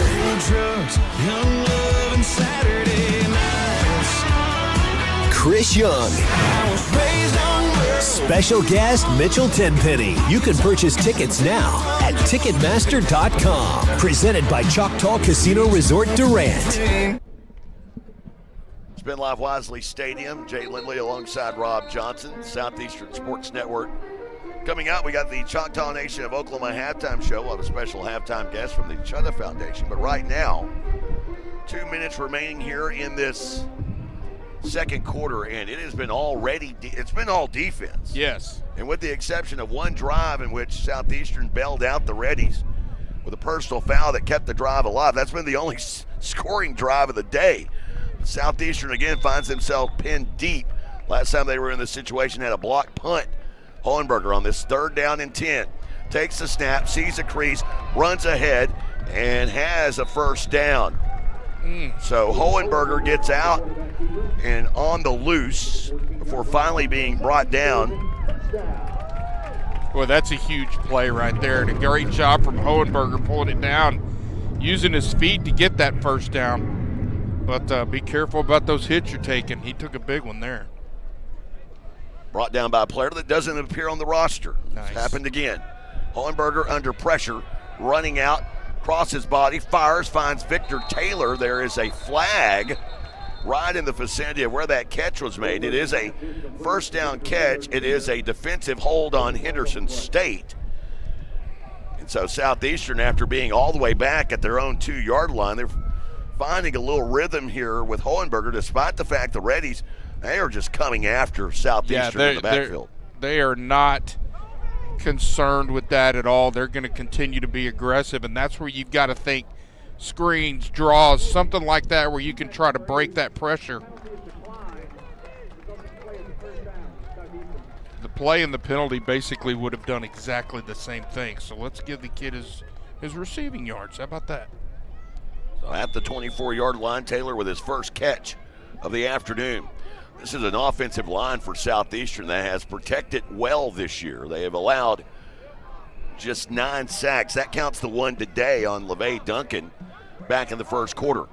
Hohenberger receives the snap, 3-step drop, looking to pass. Fires, has a man, Simpson caught. And a nice touch play there. And now Southeastern calling for something as Simpson talking a little trash to Leonard Harris after that. And it's a pickup of 16 and a first down. We talk about how they get a little chippy and start chirping at one another. Y'all, I'm talking about from the opening kickoff, every play.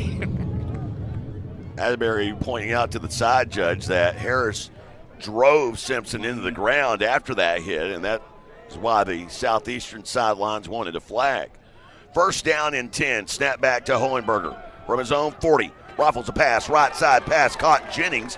Jennings taken down a yard short of the first down mark. And 2nd down and 1, and a quick timeout taken by Coach Adbury with 55 seconds to go in the half. We'll take it with him. Savage Storm football continues after this on the Southeastern Sports Network. Sparlin Realty is dedicated to achieving your goals and will always do what's in your best interest. For residential and commercial properties, farm, ranch, and land purchases, you'll feel good about your choice of Sparlin Realty. At Sparlin Realty, there's nothing more gratifying than achieving your goals and earning your trust along the way. Whether you're selling your property or buying your dream home, it would be our privilege to assist you. Please call us today at 580-745-1055 or SparlinRealty.com. Touchdown flavors begin at Green Spray Food Center. Whether you're grilling ribs, saucing up wings, or flipping the juiciest burgers, we've got your game day covered. Stock up on fresh meats, bold seasonings, and all your tailgate favorites. So before the big game, swing by Green Spray Food Center, North 1st Street in Durant. And always be ready for game day by checking out this week's deals at greensprayfoods.com. Durant's only locally owned grocer, Green Spray Food Center, fueling Southeastern fans for over 70 years.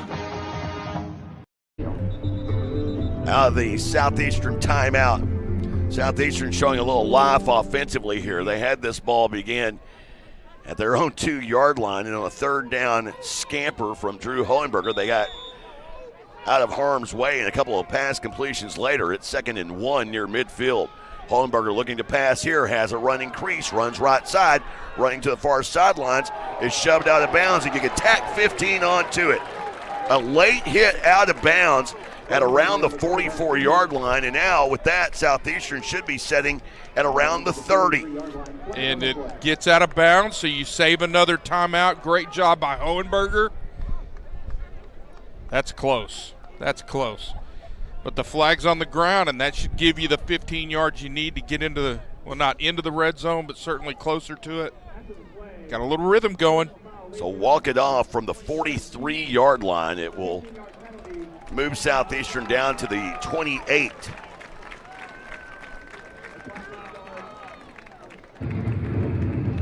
As you heard the official say, that the The clock will start on the snap, not on the whistle. So Hohenberger here, now first down and 10 at the ready 28-yard line, receives the snap. Looks right, now back left, lofts one toward Taylor. As Sternberger goes up, a flag comes in.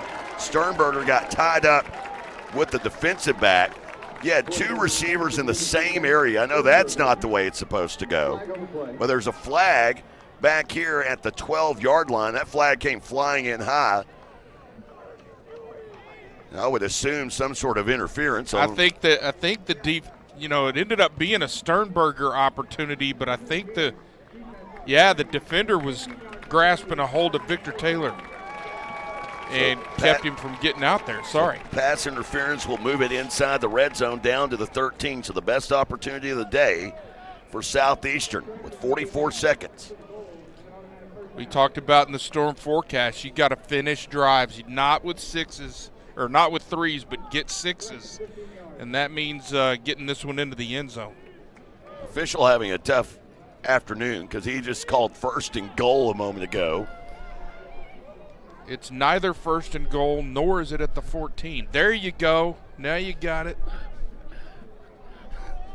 Tough afternoon. That's it. Math is hard,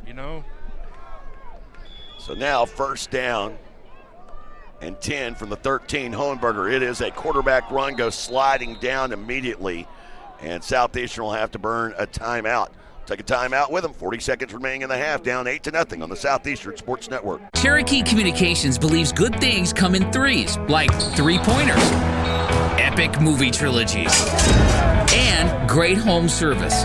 That's why Cherokee offers HD TV, high-speed internet, and home phone. And right now, you can get any service or all three for one low cost. Get HD TV, internet, and home phone from Cherokee Communications and score 3 for the home team. Visit CherokeeCom.com today. Beer runs, straight up competitive. And the wine cellar, we're MVP. From ice cold game day beer to craft brews that impress your hipster buddies. And premium spirits smoother than a quarterback spiral. We've got your victory celebration in a bottle. Don't show up empty-handed. Show up legendary. And proud partner of the Southeastern Sports Network. The Wine Cellar Liquor Store, Radio Road, Durant. Drink better. Celebrate more. Welcome back, everyone. Paul Laird Field, Spent Life Wisely Stadium. There's new press box coming to the facility in 2027. We finally have a little AC-like temperature here in Oklahoma on November 1st. Southeastern trying to heat it up a bit, down 8-0. 2nd and 9 from the 12. Hohenberger sidearms it out right side, nothing going there. Got it out into the right flat. Southeastern will have to burn their final timeout of the half. Donovan Shannon making that catch. Might have been better off just to slap it down into the turf, but you don't know what you don't know, and he had his back to the defense. And so now, given the situation here, they're trying to get, back to that play, they're trying to get a bit of a natural pick with Jennings coming on the post and then Shannon coming underneath it. The linebacker just fought through it and was there to make a play.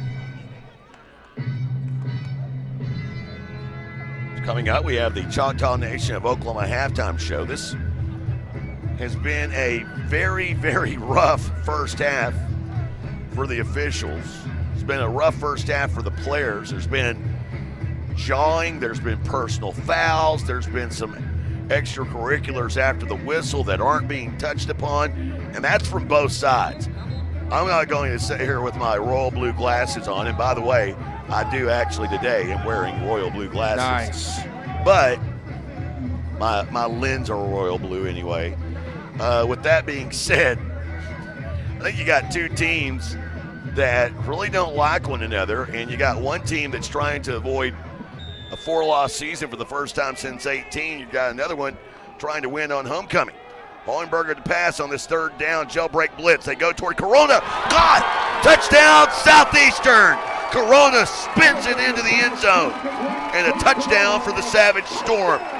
They're 2 away from tying it up with 29 seconds to go in the half. Heck of a throw from Hohenberger there. He's using the wide side of the field. You see the replay. Floats this one to that back pylon and lets Corona go and get it, and he makes a great catch right there. Corona's second receiving score of the year. The all-important extra point here from Dylan Cox. Snap is back, hold is down, kick is on the way. It is good. How about a 98-yard drive to make it a 1-point game before the halftime break? I talked about the number of scoring drives this season, Southeastern, how they are top in the league in time of possession. 11 of 30 scoring drives this year have gone 9 or more plays. That one, I believe, went right at 10. 10 plays. We'll have your Texoma Chevy Dealer scoring drive recap. The 98-yard drive for the Savage Storm, their longest of the season.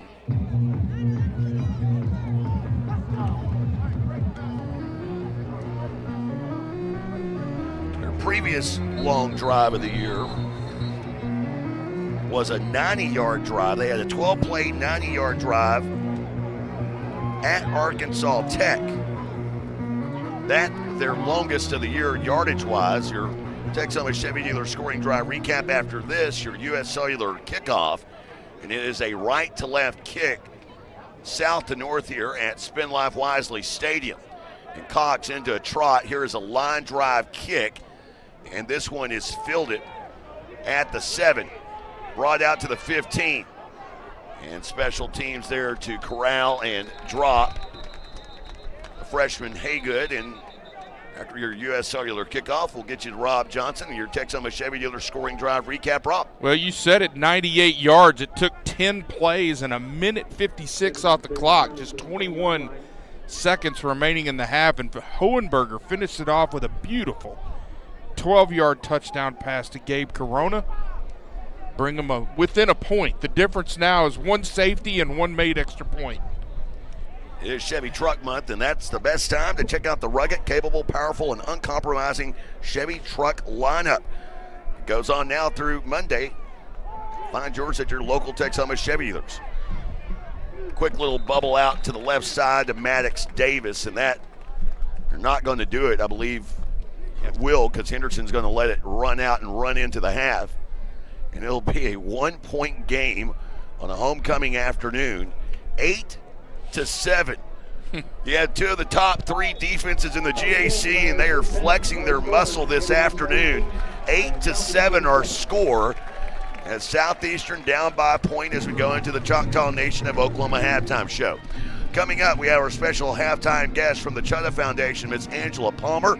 We will talk with her about the Chutta Foundation, what they're doing to empower members of the Choctaw Nation of Oklahoma with aspirations for a higher education. We'll talk with her about that. Plus, Bob Sullins with highlights, recap from this, as well as scores around Division I and the GAC. It's all coming up in the Choctaw Nation of Oklahoma halftime show, 8-7.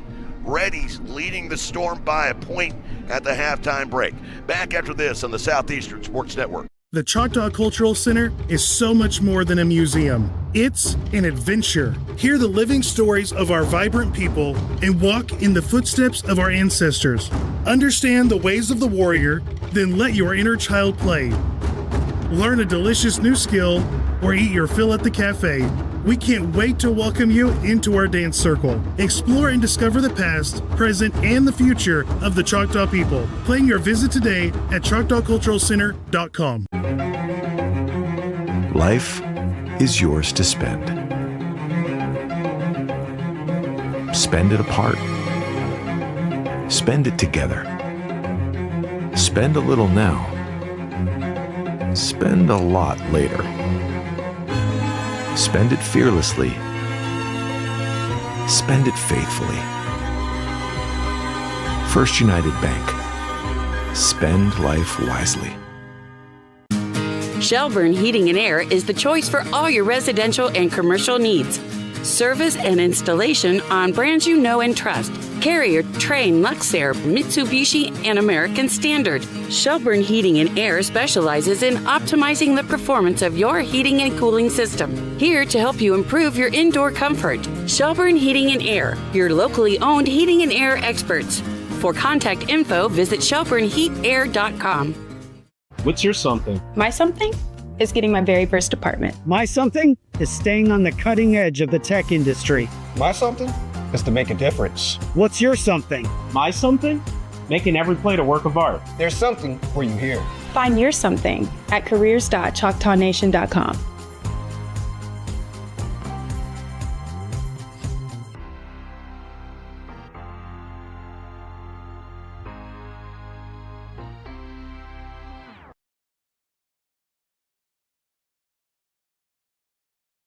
Welcome back to the Choctaw Nation of Oklahoma halftime show here on the Southeastern Sports Network. As time now to recognize one of our network partners from the Chutta Foundation, the executive director, Angela Palmer. How you doing, ma'am? I'm doing well, Jay. How are you? I'm great. Well, we've been doing this throughout the year, recognizing some of our network partners, and I'm pretty sure the Chutta Foundation came into existence around about the same time as the Southeastern Sports Network. How long has the Chutta Foundation been around? The Chutta Foundation has actually been around since 1999, but in 2011, we underwent a revitalization and started offering scholarships to Choctaw Nation of Oklahoma tribal members. Okay, see, I did not know that. So y'all have actually been around way longer than the Sports Network. I knew, of course, working with Seth Fairchild, your predecessor, back whenever y'all had that office place at the end of First Street. And that's when I became familiar with the Chutta Foundation. So really kind of a long history. Talk about getting into the scholarship initiative. I think that's been a great thing. Oh, yeah, definitely. So what had happened is there was a need. Tribal members, associates, people who were touched by the tribe in some way were reaching out to the Choctaw Nation saying, how can we give back? You've helped us so much. What can we do to say Yakoki to you? So the Chutta Foundation was able to take those requests, to accept those donations. And now we have a very large scholarship program for this area. It's only open to Choctaw Nation of Oklahoma tribal members, and all of our scholarships are funded through donations that we receive.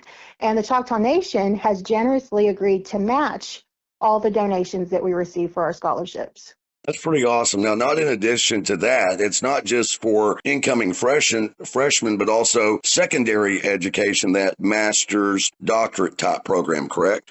That is right. We also offer scholarships for those who are going into a vocational or trade school programs as well. Okay. Now, one of the things that I found very interesting, and these are just things that you learn after being involved, the relationship between the Choctaw Nation of Oklahoma and the people of Ireland.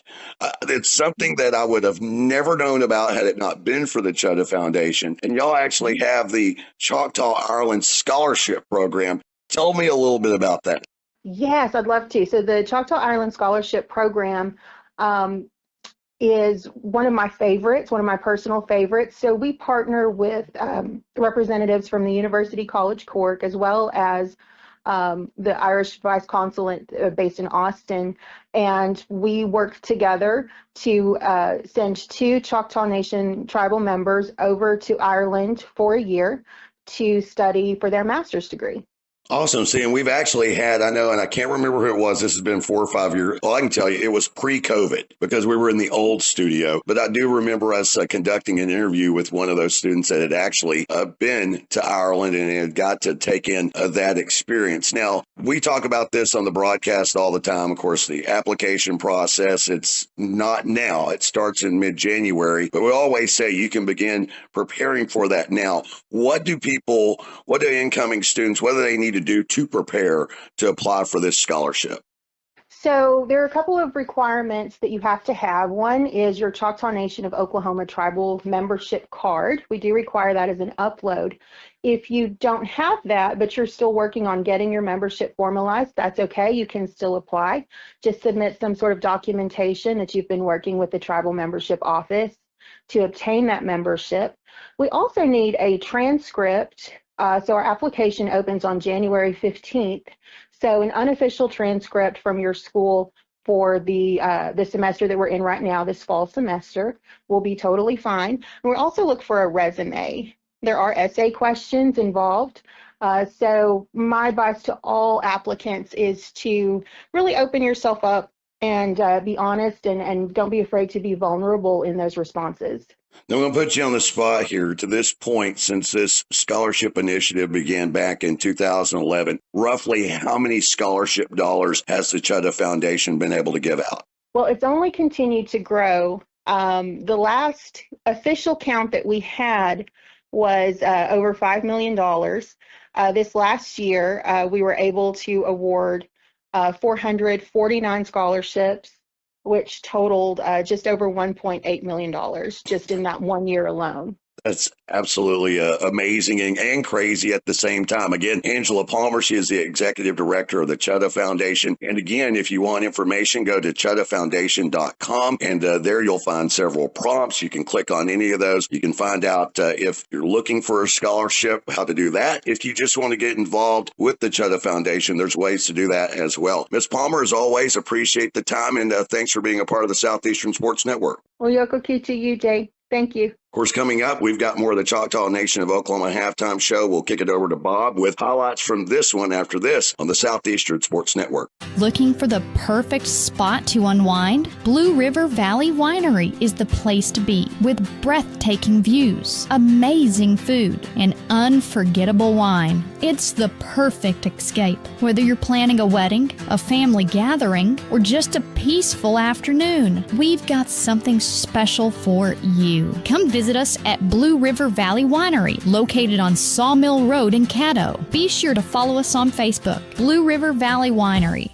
Craving bold flavors and good vibes? Come on down to El Caporal Mexican Restaurant and Bar, your local fiesta headquarters. Sizzle your taste buds with Tex-Mex favorites, fresh seafood dishes, and don't forget their legendary top-shelf margaritas. Shaken, stirred, and always served with a smile. Whether it's date night, family night, or Margarita Monday, El Caporal is the place to be. El Caporal, where every night feels like a fiesta. Visit today. Taste the tradition, stay for the fun.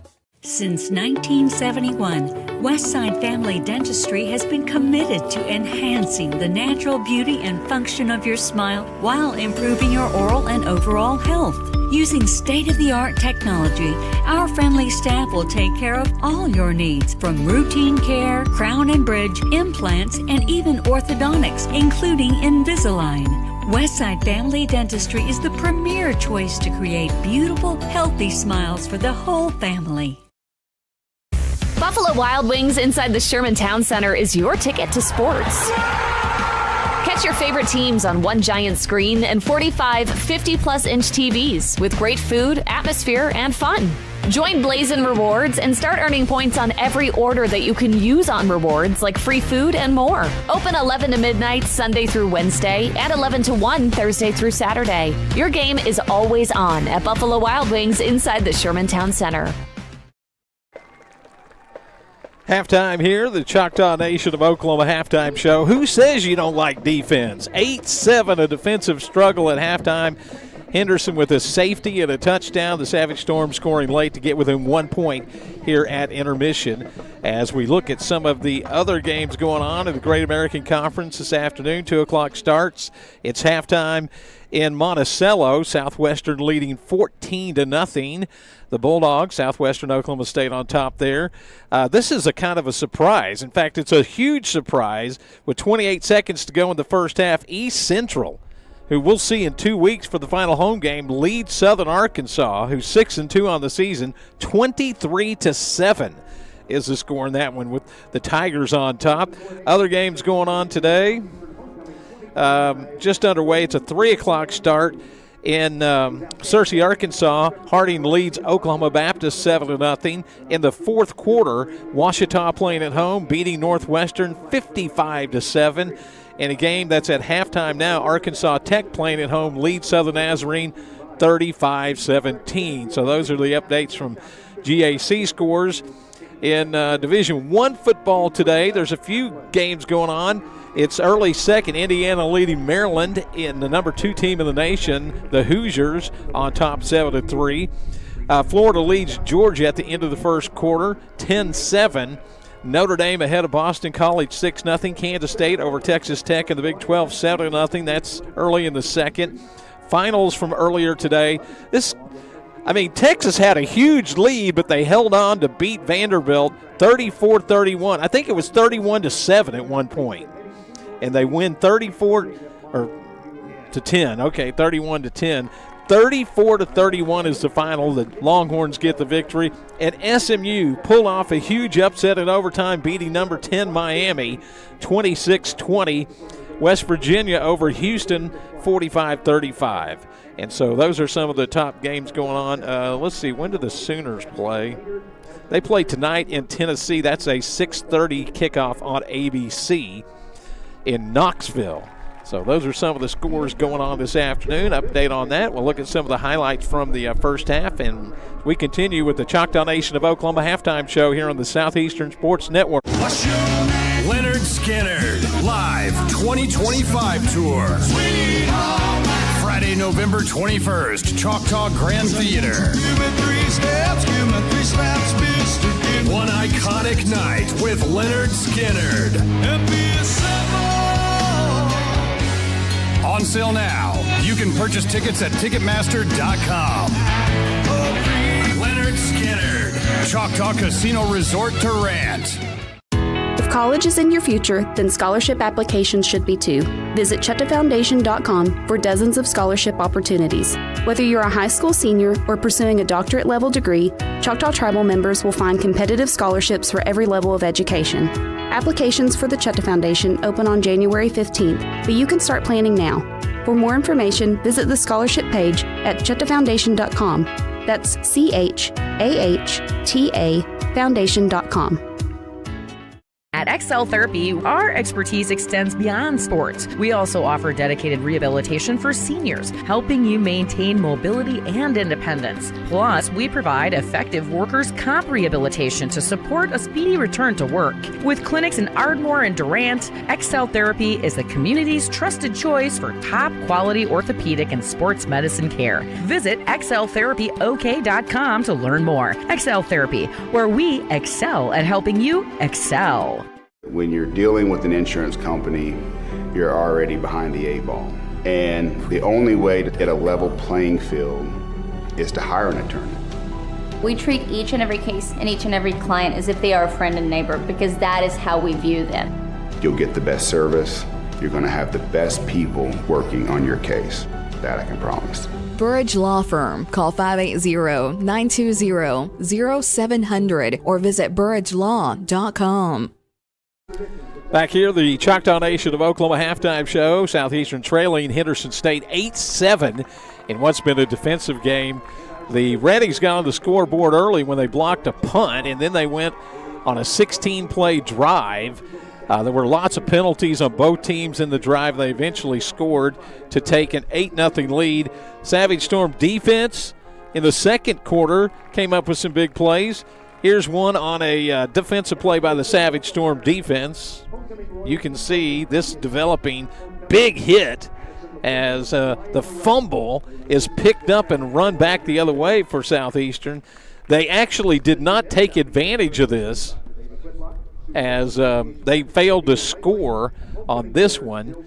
But the defense giving their offense an opportunity and giving Southeastern a chance. But eventually they went on a 98-yard drive late in the first half and scored with just a few seconds to go on this touchdown pass from Hohenberger.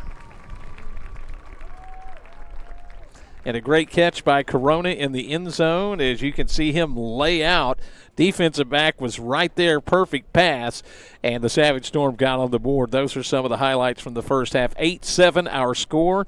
We'll look at some of the stats at halftime. First off, here are the team stats at halftime, and they're pretty even if you look at those.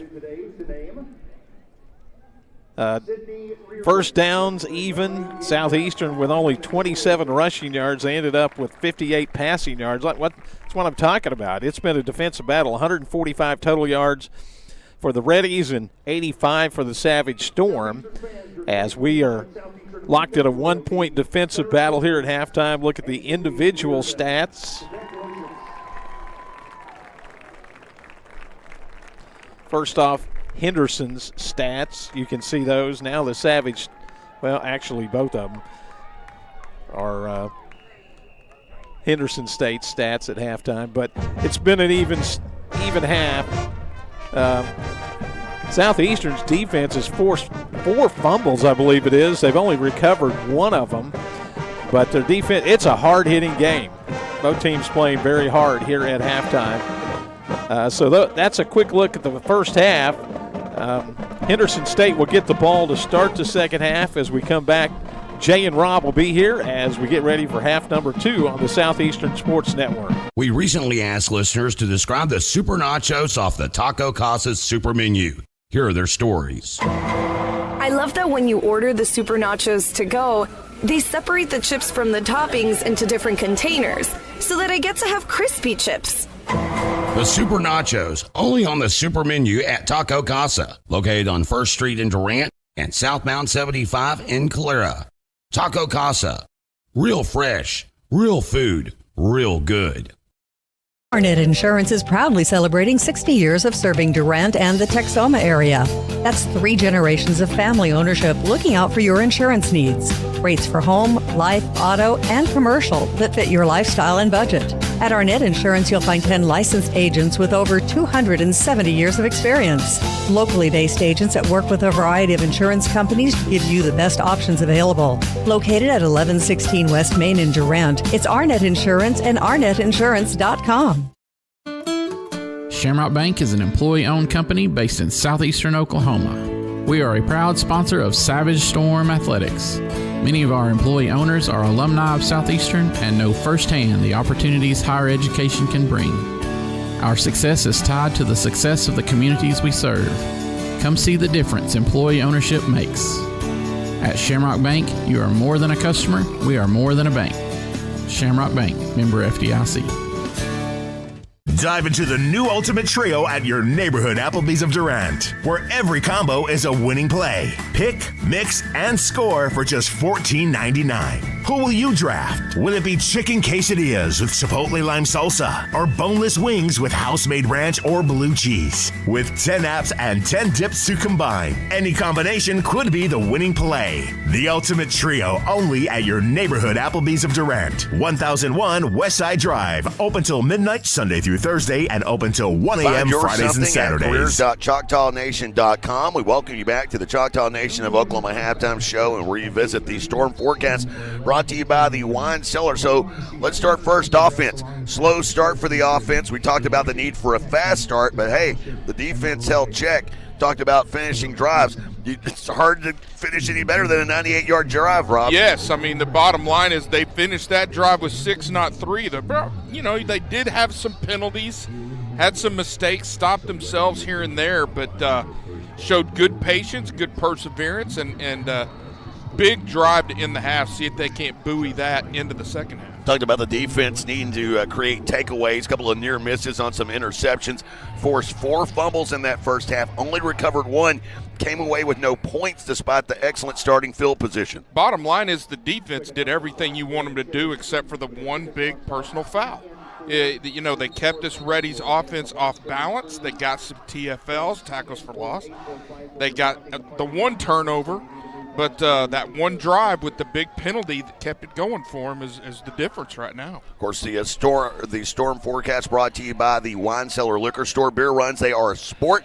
And at the Wine Cellar, they're your MVP. Don't show up empty-handed. Show up legendary. The Wine Cellar Liquor Store, Radio Road in Durant. Drink better, celebrate more, celebrate responsibly. Quick glance at the weather right now, brought to you by our friends at Shelburne Heating and Air. It's 61 degrees when I just checked. We said we wanted to break 60 before the end, but down to 61 so far. So still just a beautiful day out here. That brought to you by our friends at Shelburne Heating and Air, your locally owned heating and air experts. For more info, visit shelburneheatair.com. Well, second half is here, an 8-7 ball game where both defenses just absolutely balled out. And in today's day and age of high-flying offenses, I have to say, first 30 minutes of this one were highly entertaining. And it's your U.S. Cellular second half kick from Dylan Cox, a north to south kick, left to right on your radio dial. And Cox's kick end over end filled it at the 8. Brought out to the 15 with a little bit of a crease and a head of steam, still on his feet, motoring along Devontae Roberts. And the Reddies come shot out of a cannon for a drive that will begin at their own 38-yard line. Yeah, heck of a return there, and frankly, you're lucky it didn't go much further than that. Great play by the last line of defense there.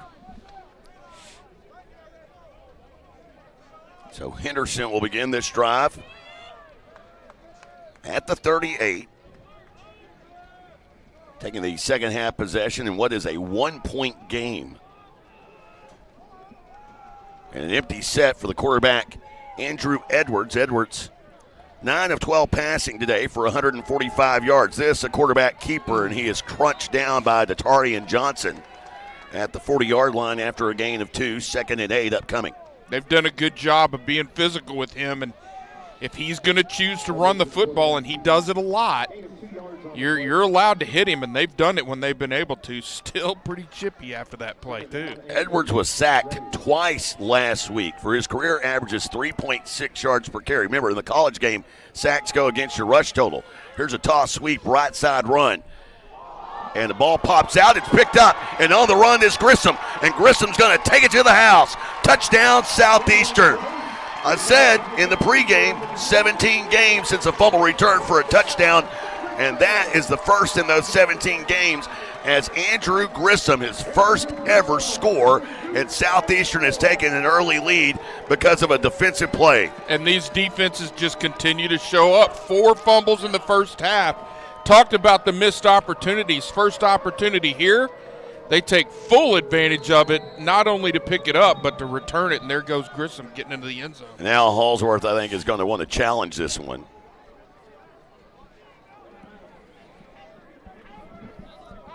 No, just a timeout. You know what? That's big.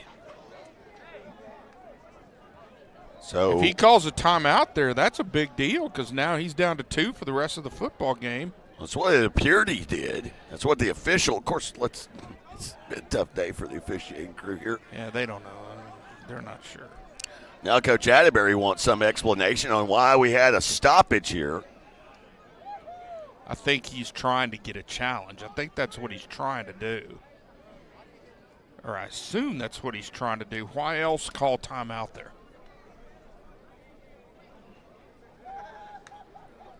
Well, they can't initiate the challenge. Only he can by throwing a red flag. It's pretty simple, and you don't get to take time to think about it either. Well, he does if he takes a timeout. So perhaps they're looking at it for a potential challenge, but now if he challenges and he's wrong, he loses another one. Well, and that's the thing. They were showing the replay on the scoreboard, and they haven't shown the replay on the scoreboard this entire timeout. Well, we're seeing the replay on our video broadcast.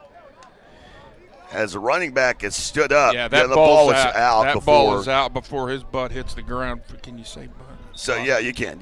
Okay. It's the other one you can't say, Rob. Okay.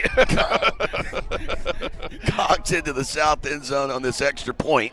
This one actually gets blocked, and it hits the upright. So both kickers have hit uprights in that south end zone, and it's 13-8. But Andrew Grissom giving his team an early second-half lead. Savage Storm football continues after this on the Southeastern Sports Network. Durant True Value Lumber is more than a hardware store. They're your community partner. From DIY projects to complete home builds, Durant Lumber has everything you need. Quality lumber, plumbing supplies, hardware, that perfect paint color, and all your home and garden essentials. The Durant True Value Lumber staff are your neighbors, always here for you with expert advice. Durant True Value Lumber is in the heart of downtown Durant. Durant True Value Lumber, your Durant family-owned True Value store. Cherokee Communications believes good things come in threes, like 3-pointers, epic movie trilogies, and great home service. That's why Cherokee offers HD TV, high-speed internet, and home phone. And right now, you can get any service or all three for one low cost. Get HDTV, internet, and home phone from Cherokee Communications and score 3 for the home team. Visit CherokeeCom.com today. Back in time for a Texoma Chevy dealer scoring drive recap. First defensive score of the day for Southeastern, Rob. Yeah, Andrew Grissom, they're going to call it a 40-yard scoop and score, if you will. Not pick six, but picked up the fumble, took it back 40 yards for the touchdown, and Southeastern with their first lead of the day. First time they have had one of those since a year ago against Oklahoma Baptist. Here is Cox for your U.S. Cellular kickoff, a sidewinding kick. A little adrenaline maybe off of that miss extra point. He shot that one out of the back of the end zone, and Henderson State will begin this drive trailing for the first time this afternoon, 13-8. They take over at their own 25-yard line. Well, this defense has been big all day long, none bigger than the last play that they were out there with the scoop and score. Want to keep that that momentum going defensively.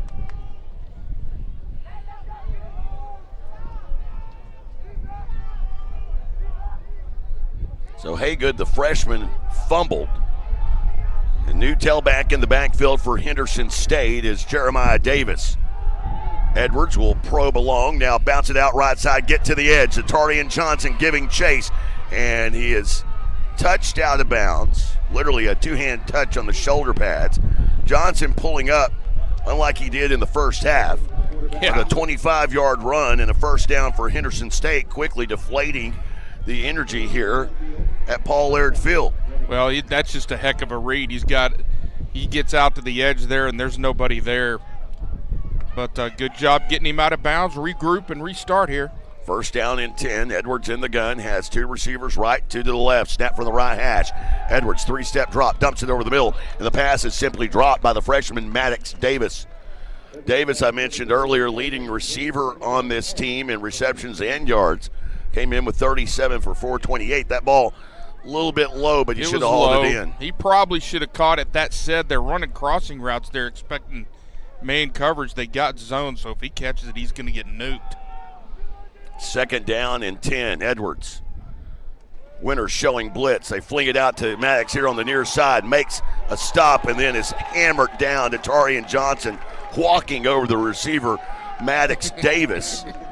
And that Savage Storm defense, they have been flying to the football so far today. They have absolutely been flying to the ball, and they're trying to use that bubble screen look to stretch them horizontally, but just so much speed from this linebacking core and sure tackling so far today.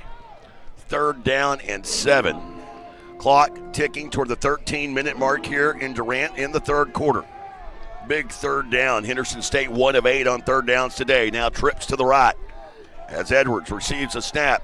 Looking right, fires that way. Pass is, we'll say, caught, but he had to come back across the line to gain to haul that one in. It's a yard short of a first down as Andreas Griffin, the 6'1 senior wide receiver, had to come back to the ball. Remember, they went for it earlier in this game on fourth down. They were able to convert. He actually bobbled that ball. Maybe he caught it the second time, and that's another reason it brought him back short of the line to gain. Big fourth down here. They're 2 for 2 on fourth downs today for the season, 12 of 18. Now late to the party. Clock down to 9. Handoff Jeremiah Davis into a pile. No. He's rejected. Thrown back. And a turnover on downs. Big number 93, Jordan Hood, and Dylan Seabach in on the stop as Davis had nothing going. And now at the bottom of the pile, Braden Winters. Our player of the game, or our key player, he did a great job and got the defense lined up. Henderson tried to use some tempo to not let him get set. They got set. We're in the right place. Great run fits, and they get a huge turnover on downs there. So Southeastern now with a lead for the first time today. They have the ball in a drive that will begin 9 yards short of midfield as they set at their own 41-yard line.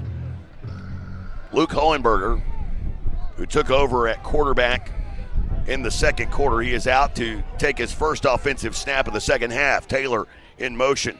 And now as Hohenberger Quarterback draw, sidesteps a man, picks up a chunk of yardage, and over the 45 down to the 47 with a gain of 6. 2nd down and 4 approaching. Going back to the first half and that big long drive, you've seen a lot of that quarterback draw look. That's a called play right there. He's looking out to the edge, going to take that draw.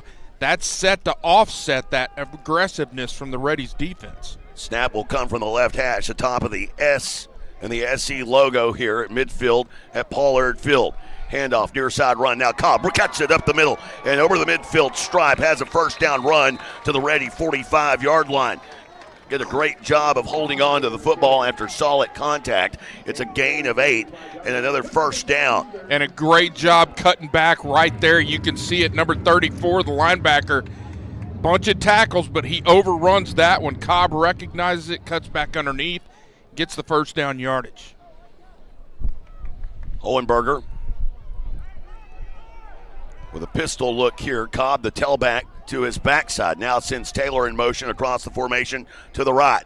Handoff, Cobb makes a run to the right, off right tackle down to the 40, and a strong 5-yard pickup for the senior Jonathan Cobb from Anniston, Alabama. And, you know, he's one of those kids, long way from home, stuck it out here at Southeastern, dealt with injury last year, took a hard hit in that game in week 2 against Ouachita Baptist. Thought it was way more serious than it turned out to be. He's turned out to have a heck of a season so far, and he is running at will here after another 5-yard gain. 4th play of the drive, and it's back to Cobb up the middle.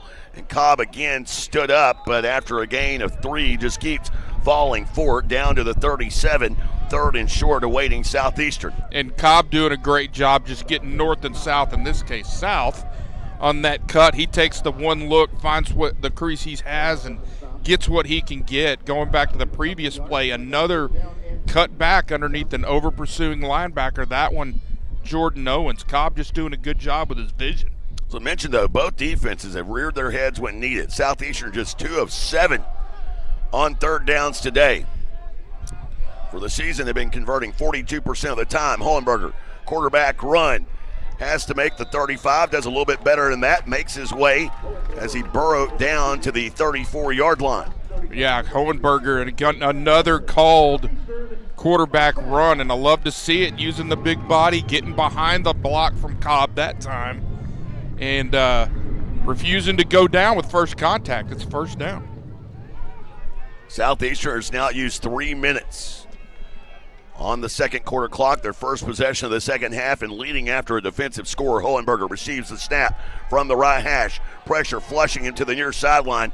Makes the correct decision and airmails it over the cheerleaders here on the west side of the stadium. Good decision. Don't want to put the ball in harm's way. It's easy to see from up here. Hohenberger's looking to the right, wants to find one of his favorite targets, if not his favorite, and Jennings. And you can't blame him, but he's got Cobb in that left flat with a lot of space around him if he could have seen him. 2nd down and 10 after the incompletion. Wise play. 3 receivers on the field for Southeastern. Nunez and Taylor to the left. The big Jennings to the right. They hand off Donovan Shannon, left side run. And he is gobbled up after a gain of 2 down to the 32-yard line. 8th play of the drive coming up here. Great job showing patience, using the running game there. Going to make up a 3rd and 8 here, but kind of in no man's land. If you can get half of it or a little more, you're probably looking at 4-down territory. So a big 3rd and long. It's a long 8 yards, especially around this Reddy defense has allowed just 2.6 yards per rush, just 3.3 yards per play this Saturday afternoon. Hohenberger sends Shannon out of the backfield in motion to the right. Has time now, ducks ahead, and a great ankle tackle made there. The ball came out late, but a great tackle by Henderson State's Ben Quinlan, the freshman from Harbor High School, making that stop. It's a loss back to the 35. Southeastern really in no man's land here when it comes to this particular play, and now they'll send out Dylan Cox. Interesting, because we've seen some issues with the field goal team this year. Wonder if this is not some sort of a ruse to maybe get some offsides, draw somebody, get an extra 5 yards perhaps. This will be 52 yards, every bit of it. A 52-yard attempt. By the way, Cox is over, and now a timeout taken by Southeastern. We'll take it with them. 7:37 to go here in the third. Storm up 13-8 on the Southeastern Sports Network. We all have stories. Stories inspired by culture, competition, creativity. Stories show our humanity. They inspire us to greatness and remind us to be humble. Stories connect us to our communities and the rest of the world. We are the Chutta people, and these are our stories. See and share them at togetherwe'remore.com. There's something about Texas and Chevy. The Colorado, the Silverado 1500, the Silverado HD, and the Silverado EV. A Chevy lineup designed to tackle what Texans take on every day. It's Chevy Truck Month, and now get $6,350 total value on this Silverado. Plus, Texas residents can get $3,000 bonus cash on Silverado LT models. Back for what is a 52-yard attempt. Cox for his career 0 for 2 from the 50. Snap will come near the left hash, kicking toward the south uprights. Snap is back, kick is on the way. Does it have enough leg? It doesn't. It is short, it is no good. The kicker ends up coming up off of his backside. But no flag, and with that, Henderson will have it in excellent starting field position after the defense had turned them away. Yeah, that's a tough break right there. Now, in college, you don't get the extra yardage back to the spot of the kick. It's to the line of scrimmage, but still you're giving a Henderson offense good field position right here. Defense has to step up. The very experienced quarterback that has had a rough couple of weeks, or at least a rough week and a half, but he can certainly get it right. Edwards in the gun. Has receivers stacked to each side. Receives, now will run. Running to the right, he is met. D'Angelo Shanks takes him down. And there's extracurricular way off into the bench. Joseph Jones and a tight end getting into it. Completely off of the field to play. Or not Jones, excuse me. It was Isaiah Murphy. It's actually Joseph Jones trying to get Murphy back into the field to play. That blocking took all the way back over across the painted area. And they've got a coach over there that, or a coach or a training somebody that is not well. Well, I actually think that may be part of their sports information department. I believe that's one of the guys we saw up here earlier, and it is. Well, so he got caught in the scrum. I wonder if we can get a straight innocent bystander there. And he is shaken up, being checked out by the training staff. There was never a flag thrown. They're trying to tell him, dude, just get up. But he is not feeling well. Let's just be clear. And I don't blame him. I mean, he had a couple of boys over there beating on one another pretty good. And there's no foul on the play. Yeah. There was action going on well beyond the painted sidelines. I mean, they were into the blue. Wow. I mean, I'm not saying it wouldn't have been offsetting. I don't know what it would have been, but it's not nothing. Oh, well. This too shall pass, and we move on. Okay. 7:32 to go here in the third. And after a 2-yard gain, it is 2nd down and 8. And a poor member of the sports information department, the only victim on that one. In motion across the formation is Griffin. Sets up right side, toss to the right in the hands of Davis. He is stood up, taken down. On the far side of the field, Jacob Geddes. And also Jordan Hood. Hood has had a heck of a game coming back. Of course, he has dealt with injury throughout the season. And that speaks a lot to the depth of this defense. Even without the services of Hood for a good chunk of the year, this defense has performed. And now here's 3rd down and 8 after no gain on the play. You expect to see the ball in the air here, but be mindful of 15 using his legs. He did it a couple of times in the first half to keep that 16-play drive alive. Takes the snap here, looking to pass. Pass batted down by Hood. Big number 93 got a paw on it and went end over end and then onto the turf. And that's going to bring up a 4th down, and I would assume Henderson's got to punt the football here. Yep, sure enough. That is the second time today that a member of Southeastern's front four has got a hand on the football. Earlier it was Zion Carter. That time it is big number 93, Jordan Hood, the Elgin, Texas native.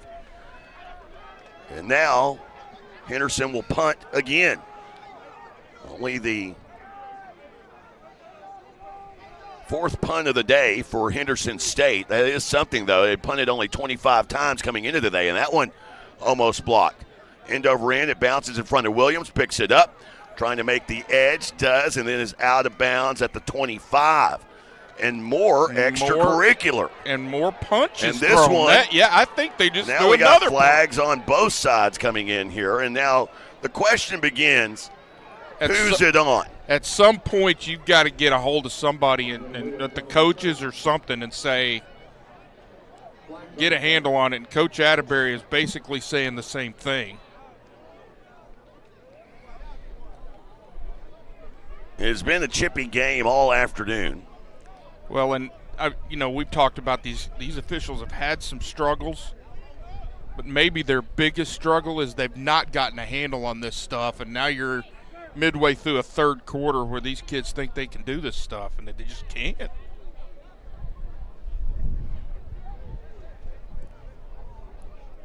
Now, referee is still conversing over there on the far side of the field. What I don't like is it's closer to the Henderson State huddle. Well, and there's 2 flags on the play that I think came in at different times. I don't think they're for the same issue. They did come in at different times. The one on this right by the numbers came in first.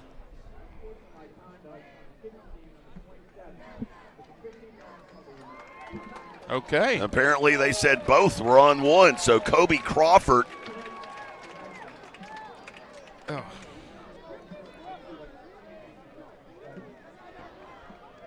So for the second time today, our head official, Gervais, can't figure out which direction to point. But that wouldn't be a 15-yard penalty. It'd be half the distance. And initially he motions it to Henderson, and then a Henderson guy comes over into his ear. Now it moves back the other way. And this is why, if you're watching Commissioner Pruitt, this is why you hear me complain week in, week out. So back to the 12-yard line. May have been the right call, may have been the wrong call. I'm not sure he knows what. And Coach Adbury wants an explanation, and he has a right to get one. And now immediate timeout. So let's take one and let Adbury handle what I want to say. 13-8, our score 6-17 to go in the 3rd. Back after this on the Southeastern Sports Network. Steubenville Chevrolet in Durant is proud to support Savage Storm Athletics. And with the same pride, resilience, and strength as Savage Storm fans, Steubenville Chevrolet is proud to be Durant Chevy dealer.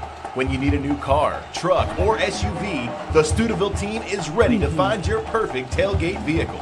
No need to leave town to find what you want. Stay local, buy your Chevrolet the Steubenville way, and go Savage Storm. We recently asked listeners to describe the super nachos off the Taco Casa's super menu. Here are their stories. I love that when you order the super nachos to go, they separate the chips from the toppings into different containers so that I get to have crispy chips. The super nachos, only on the super menu at Taco Casa, located on 1st Street in Durant and Southbound 75 in Calera. Taco Casa, real fresh, real food, real good. Well, it was a long media timeout, and it was a long earful that referee Gervais took from Bo Adbury. Nonetheless, Southeastern has it, and they'll have it at their own 12-yard line after that penalty. Well, and Henderson's given an earful to the 2 officials over there. They have got to get some control right now, or this thing could get out of hand. I think it's already left the train station, Rob. Perhaps. I think that ship sailed a long time ago, further back than the Titanic. So Southeastern with it here, beginning this drive, 6:17 to go in the 3rd.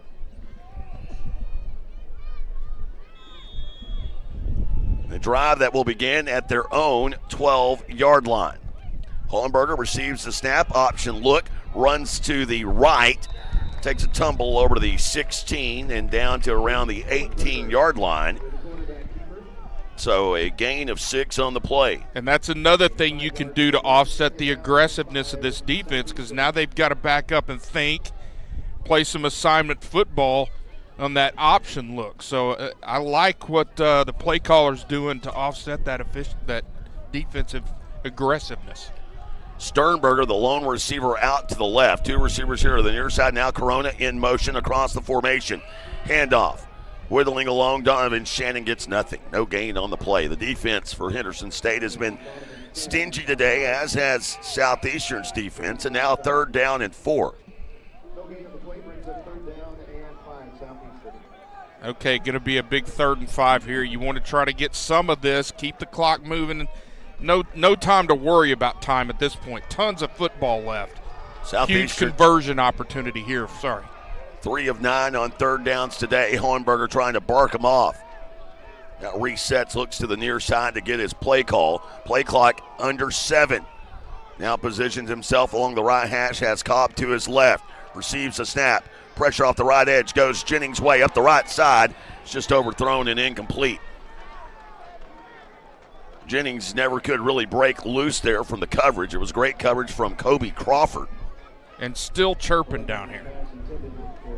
And the official just looks at him. So 4:54 to go here in the 3rd. Southeastern will have to punt here. Logan Dorsey. It was the last time they punted from this end zone. That was disastrous. It was a blocked punt that resulted in a safety, which was the first score of the game. Matter of fact, the only score of the first quarter. They come after this one. Dorsey gets away at punt. Didn't do a good job of acting as he was ran into. Should have had a penalty there, but he didn't do the flop job of LeBron James. And now Henderson State will have it in minus territory at around their 41-yard line. 4:48 to go here in the 3rd. By the way, I fully endorse the LeBron James quote there. That said, let's refocus and reset right here. Defensively, you've been dominant all day long. Expect Henderson to bring something different to the table here, because obviously what they're doing has not worked all day long. They're going to have to try to do something different. So be disciplined. Keep your eyes in the right place. Trips to the right, and now Edwards sends his tailback Ganaway out of the motion. The backfield to the left. Edwards takes the snap, rolls right, has the option to run, tucks, and does, and then dives forward. A shoestring tackle by Datari and Johnson. But Edwards, with that 6'3 frame, able to lay it out all the way near midfield to the 48, a gain of 7 on the play. As 2nd down and 3 awaiting Henderson State. Well, and that's really been the only offense they can find all day long is Edwards using his legs. Again, a different look there, but he got to the edge. Receiver stacked. Watch over here on the near side, Maddox Davis, the speedster. Now he is in motion across the formation. Sets up to the right side. They quickly go that way. Pass out into the right flat, nothing going. That one stuffed out rather quickly. They went to Micah Green, and he had no running room. Take a 2nd and 3 and turn it into 3rd and 3. That's a great job rallying to the football and making a tackle on an athlete out there in space. Will Wallace heading that drive up. And it's 3rd down again for Henderson State. Henderson came in converting 41% of the time on 3rd downs, 39 of 95. They are 1 of 10 today. Empty backfield for Edwards now with Ganaway in motion. Looks to pass. Looking, dumps it out short right side. 1st down is picked up. Detardi and Johnson right there as Ganaway got a hold of it. But it is a 1st down to the Southeastern 47-yard line. Gain of 5, needed 3. And the drive stays alive for Henderson State. And that's one of those where Edwards got out here to the edge and had that linebacker in conflict. He had to come try and get him first. So Henderson now in plus territory. 4th possession of the 2nd half. They try a double reverse out right side. That play loses yardage, and Braden Winters there to wrap up the reverse back. Andreas Griffin taken down for a loss of 3 on the play. Well, we talked about at the beginning of this drive, Henderson's going to have to try to do something different. There you see him trying to use a little trickeration with the reverse. Braden Winters keeping his eyes in the right place, makes a great play for a tackle for loss. 2nd down and 13. Edwards in the gun. Now shifts the tailback, O'Donnell, the senior, to his left. Back in motion across the formation is Griffin. Edwards looking that way. Flush to his left, throws, and that pass bobbled and dropped. It was short to Frederick Donald. Matter of fact, it was the pressure that forced that pass low. If it's up about maybe half a foot, O'Donnell has a catch. You don't have a first down, but he certainly has a 5-6 yard gain. Instead, the incompletion forces 3rd and 13. It comes through the wickets right there and goes and hits the ground. You got about 15 officials over here helping the line judge. He may need it, but big 3rd down here. Need to get a stop. Watch over here on the near side, Isaiah Murphy in at cornerback. He was called for that. He got tied up earlier. Now a timeout taken by Henderson with 2:08 to go. So Henderson has just one timeout remaining. Step aside. Savage Storm football continues after this on the Southeastern Sports Network. When you're dealing with an insurance company, you're already behind the 8 ball. And the only way to get a level playing field is to hire an attorney. We treat each and every case and each and every client as if they are a friend and neighbor because that is how we view them. You'll get the best service. You're going to have the best people working on your case. That I can promise. Burridge Law Firm. Call 580-920-0700 or visit burridgelaw.com. What's your something? My something is getting my very first apartment. My something is staying on the cutting edge of the tech industry. My something is to make a difference. What's your something? My something? Making every plate a work of art. There's something for you here. Find your something at careers.choctawnation.com.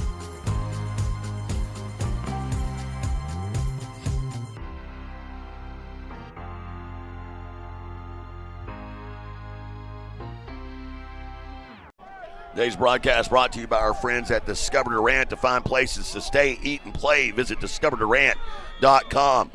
Big 3rd and 13 coming out of the ready timeout. Empty backfield for Edwards. Snap coming from the painted S logo at midfield. To pass, Edwards over the middle. Pass is incomplete. And a little late body shot there, given what we've seen. Tony Hamilton got a little extra effort into the back of Micah Green just to let him know he was there. An incomplete pass brings up 4th down. Want to go back to the 2 timeouts that Henderson has taken. Leaves them with only one. One of them they took on an extra point block, and the second one they took on a 3rd and 13. Not on an extra point block. They took it before the extra point. They wanted to see the replay on the fumble return, and they never got a chance to see it. Southeastern comes after it, and the punt away from Robertson, and this punt will go the Reddies' way. It goes north, and Williams gets pushed away there. I'll tell you what he's trying to do, and it's a smart play. The Reddies bend over and touch the football at the end. Once they've touched it, it's no longer fumbleable. So he can go in and try to get that football and take off with it. Reddies realized their mistake and pushed him. So Southeastern again begins deep in their own territory. Southeastern has had, here in this second half, drives began at the 41, the 12, and now the 11. Of course, had the 98-yard scoring drive in the first half at the end of the second quarter, which they were able to capitalize on. Take over here with 1:51 to go here in the 3rd, and up 13-8. Holenberger in the gun, has Lockhart as a tailback to his right, fakes the pitch. Now lowers his shoulder, tries to pick up a couple, makes his way to the 14-yard line. Nothing wrong with that, and he did a good job of taking it to the edge, reading his key. Went to the pitch man, so he cut it up and got what he could get. Nothing wrong with that. 2nd down and 7.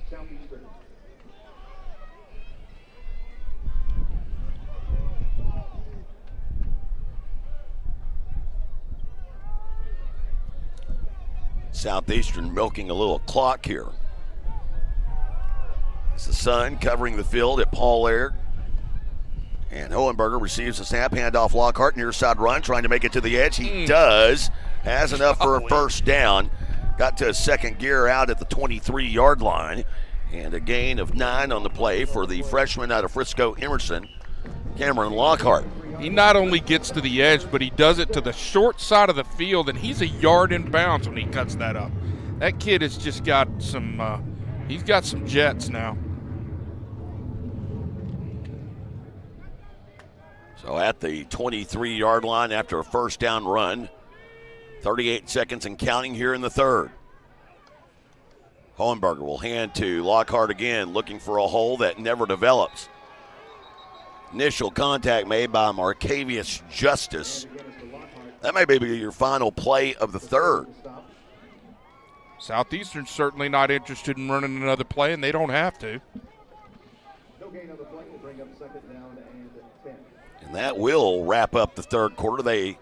Well, now they're lining up, but they don't have to do anything, and this may be just showing something here with now 1 second, and that'll do it. We head to the fourth. Defensive struggle, 13-8, Southeastern in front. Savage Storm football continues in a moment on the Southeastern Sports Network. Since 1971, Westside Family Dentistry has been committed to enhancing the natural beauty and function of your smile while improving your oral and overall health. Using state-of-the-art technology, our friendly staff will take care of all your needs, from routine care, crown and bridge, implants, and even orthodontics, including Invisalign. Westside Family Dentistry is the premier choice to create beautiful, healthy smiles for the whole family.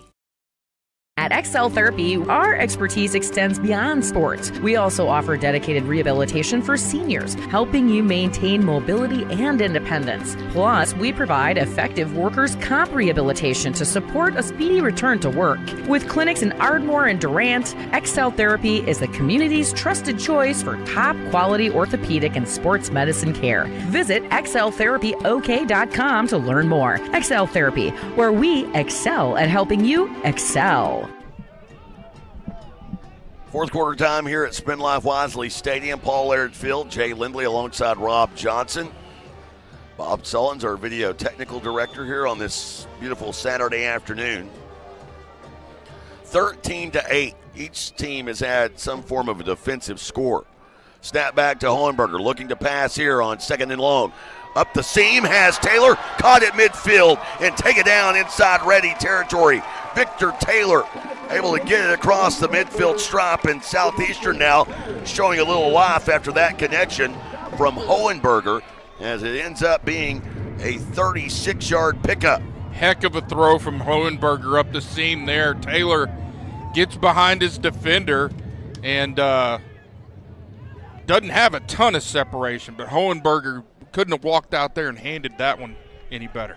Reddy's first score of the game came off of a blocked punt that went out of the back of the end zone for a safety. Southeastern's last score came off of a 40-yard fumble return for a touchdown. Southeastern's offense cooking, though, now. Handoff up the middle. Cobb, 25, 20, 15, 10, 5, end zone. Touchdown, Southeastern.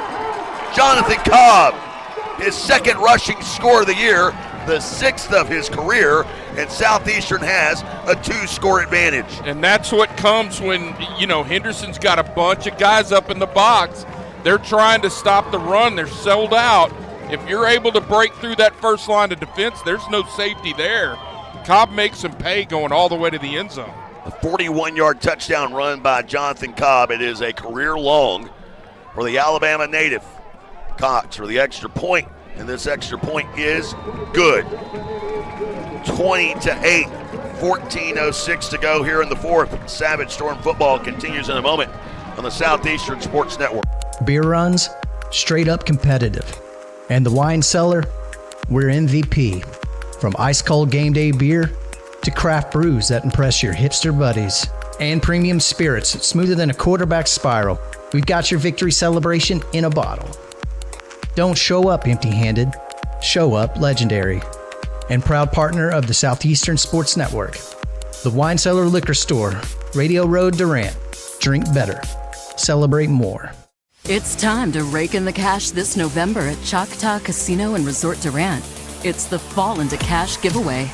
Play with your Choctaw Rewards Club card to earn entries for your pile of cash. Hourly drawings begin at 6 p.m. every Friday and Saturday night with grand prize drawings at 1 a.m. Be sure to join us this November for the $1.2 million Fall into Cash giveaway. You'll be thankful you did. Only at Choctaw Casino and Resort Durant.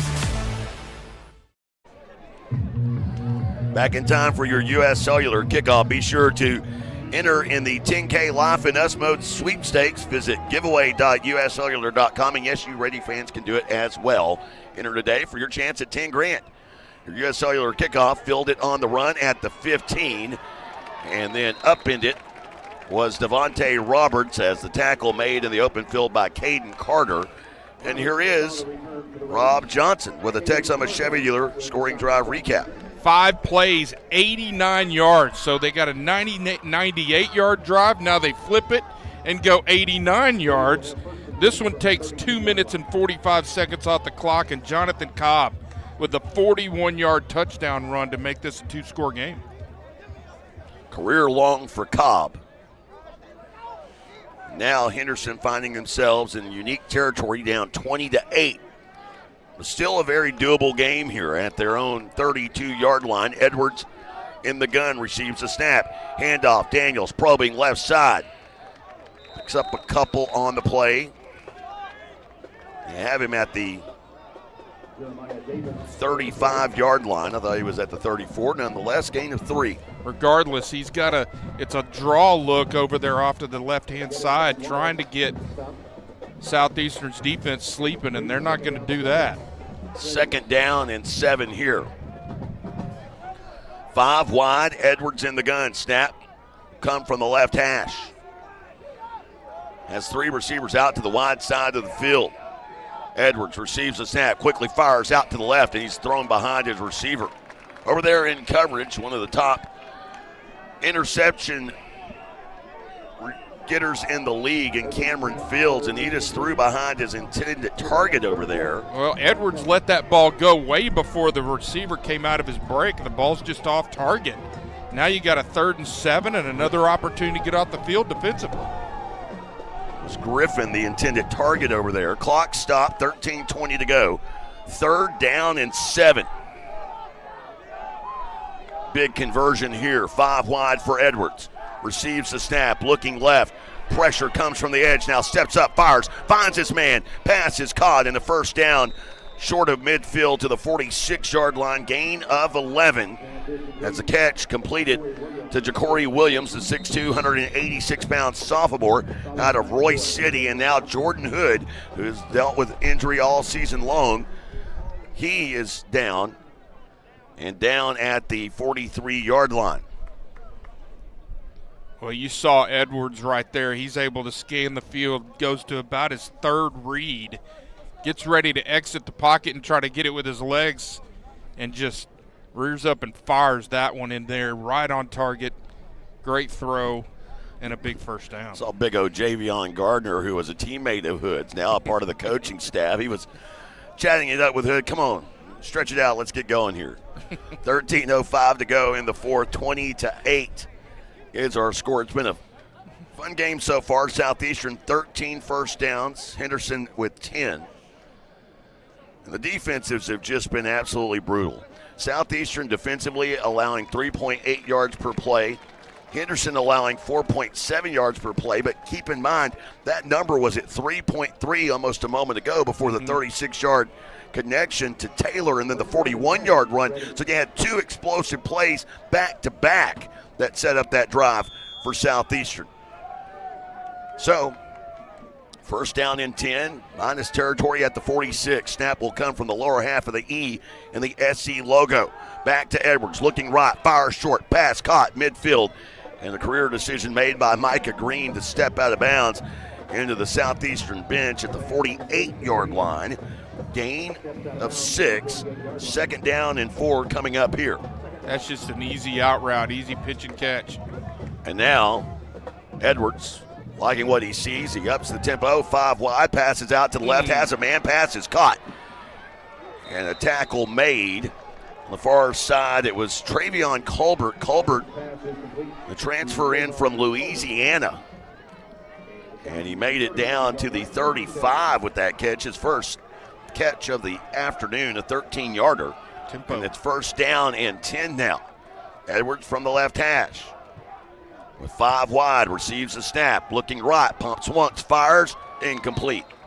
Was trying to find it up the right seam to Maddox Davis, and Davis unable to haul that low throw in. 7th play of the drive coming up here. Well, and let me point something out. D'Angelo Shanks is coming off of the edge right there. He gets his hand up in the passing lane. Edwards had to double clutch that throw, and he didn't knock it down, but he certainly influenced it. That's more of a basketball thing as you get ready for basketball. 2nd down and 10. Edwards with 5 wide, pumps once, looking left now again, tries to double move, and sticking right on the receiver Griffin was our player spotlight interviewee this week, Cameron Fields. He never bit on that. He did a great job. He actually started to bite on it, but showed great athleticism to be able to rotate his hips and take off with the makeup speed. Stayed right in the receiver's pocket. Nowhere to put that ball. Cameron Fields is in great position. Maybe 3rd down, but in this situation, we've already seen Henderson State go for it 3 times today. So this is 2-down territory for Coach Holsworth and the Reddies. Play clock down to 7. Edwards now has the call. 3 wide to the right, 2 to the left. Snap to Edwards, looking right.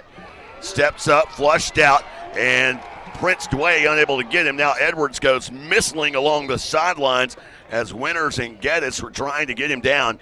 Edwards, and there's a reason why this guy has won Conference Player of the Week 11 times and twice this season.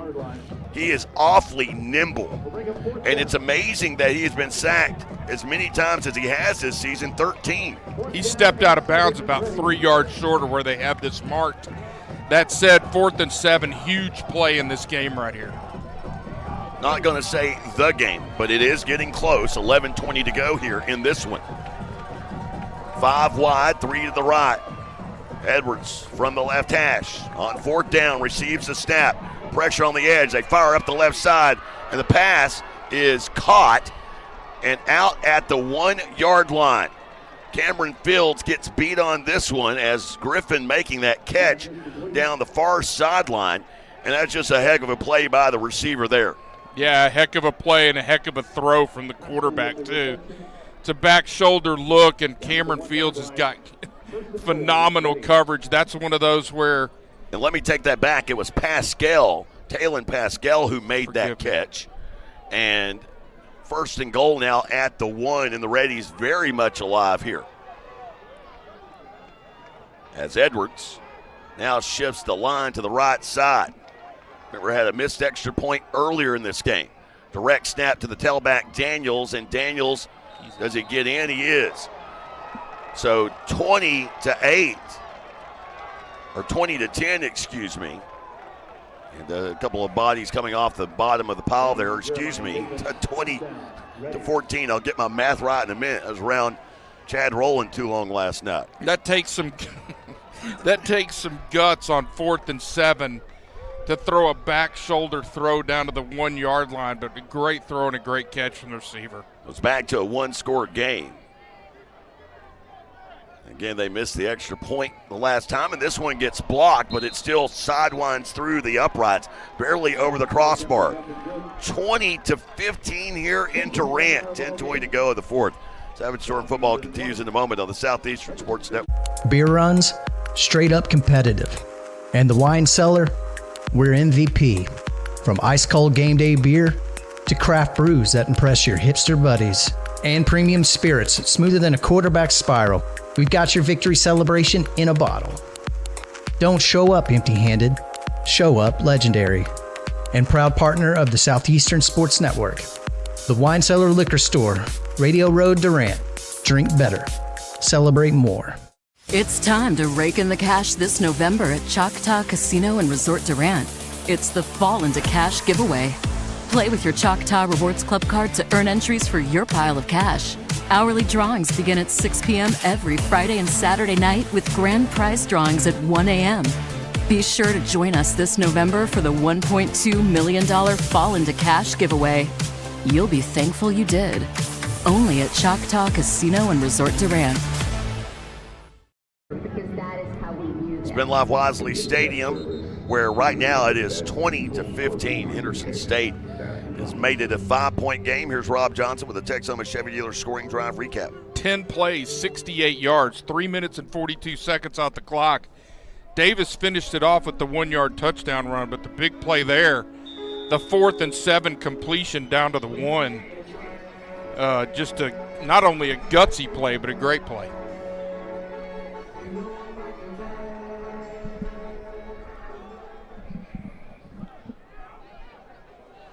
So your U.S. Cellular kickoff, it is a left to right, north to south kick.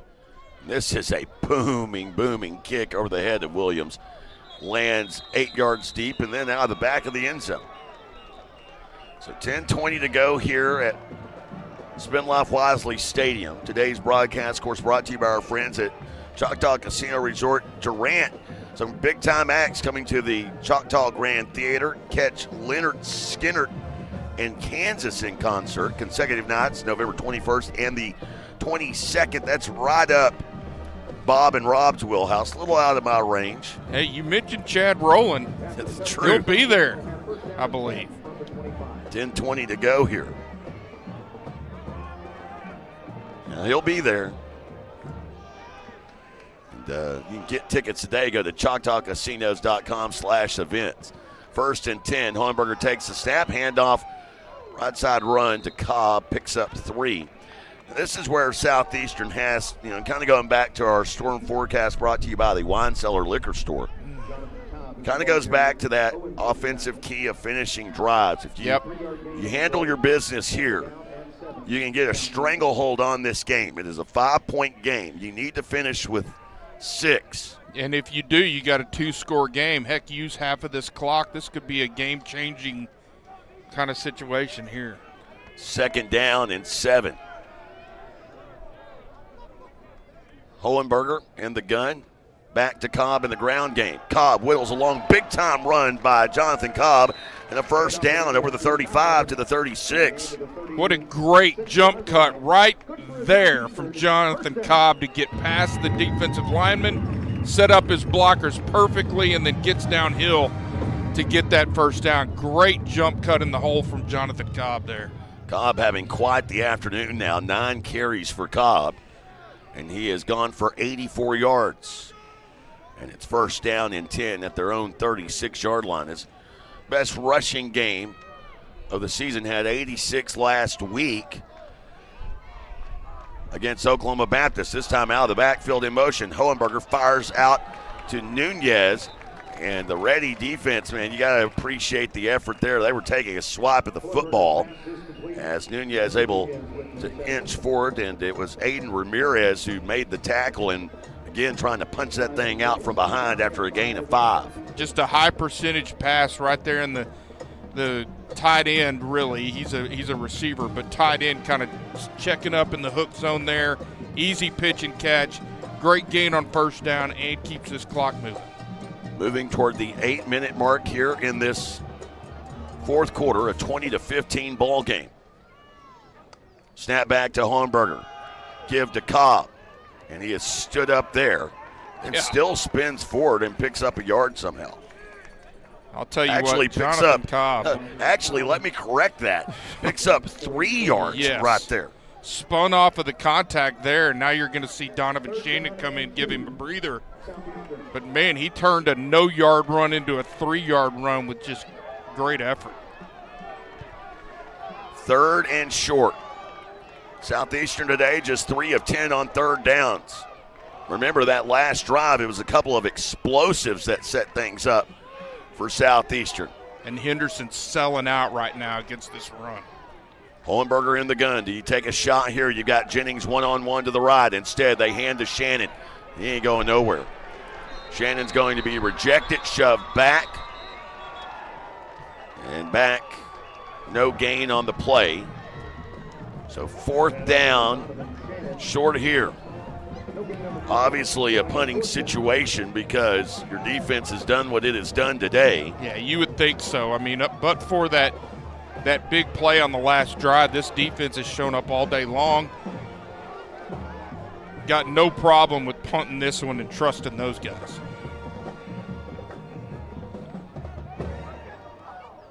So 4th down and 2 here.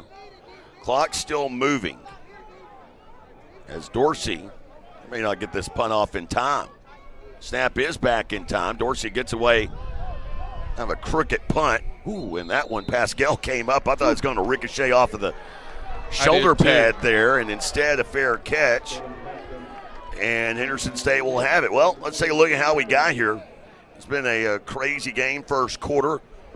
At the 8:32 mark, a blocked punt made it a 2-0 ball game, and then into the second, Henderson State puts together the longest drive of the day, play-wise, 16 plays, 75 yards, used up 8 minutes and 5 seconds of clock, but missed the extra point, took an 8-0 lead, only for Southeastern to pull it back within a point with 1:56 to go in a half. A 10-play, 98-yard drive made it 8-7, and then a 40-yard scoop and score to start the second half for the Savage Storm, added on by Jonathan Cobb, rushing score. Last drive for Henderson State made it a 20-15 ball game, a 10-play, 68-yard drive, and now Henderson with it. And after a first down gain of 3, it's 2nd down and 7. Clock moving here. See the Reddies using this short, ball control passing game right now to move the football, certainly on the last drive and now early here. Going to take some adjustment from this defense. You'd have to think it could all be trying to set up something in the future. Right. Both defenses have just been outstanding today, getting stops when they need to. Who will get the stop here? Handoff up the middle, it's O'Donnell, and he is tackled from behind by Seabach, but a first down scamper for O'Donnell. It is his longest run of the day, a gain of 16 to the 46. Now this defense has to tap the brakes. Well, and I think that's the experienced quarterback Edwards right there, getting him into a good play. He's able to use that counter look, a little trap block, and the running back's able to get 5 yards down the field before he gets touched. Henderson State has been held to 296 yards of offense. They have ran 63 plays to Southeastern's 48. Handoff right side run, O'Donnell, and he is hammered down just beyond the midfield stripe. Dobbins finishing that tackle. That was started by Travion Butler. Yeah, but that's Butler, a safety, coming up to help on the run game. You talked about it a minute ago. These Reddies are setting something up here. You smell something amiss, as they say. I don't know if you can set up anything better than that back shoulder throw we saw a moment ago. No doubt. Set up the Reddies' last scoring drive.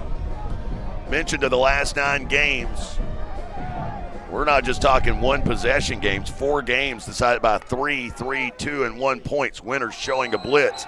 Early movement on the left side of the line as it appeared as the guard kind of fell back into his haunches. Winters was showing blitz. Yeah, but Winters never entered the neutral zone. There you go. That's the right call. A false start against Henderson State on Eli Head. And it's that left guard. He saw Winters coming, knew he was going to have to get out of his stance quickly. And Winters causes the 5-yard loss there. Winters has had an outstanding game today. It's almost like he was a key player or something. So 2nd down and 11 after they walk off the penalty. Clock moving. 4 wide with an H-back lined up to the left. Snap back to Edwards. Over the middle. Has his H-back. It is caught. The tight end Davis, and he's going to take it to the house. A 56-yard receiving score. And just like that, Henderson has taken a 1-point lead. 21-20 with 3:57, and now flags come flying in for celebration. They're still celebrating. I guess they said, hey, we're going to get our 15 yards. We might as well get it our money's worth. But that's just the Reddies putting the ball into the hands of their all-GAC quarterback and him delivering on 2 drives in a row.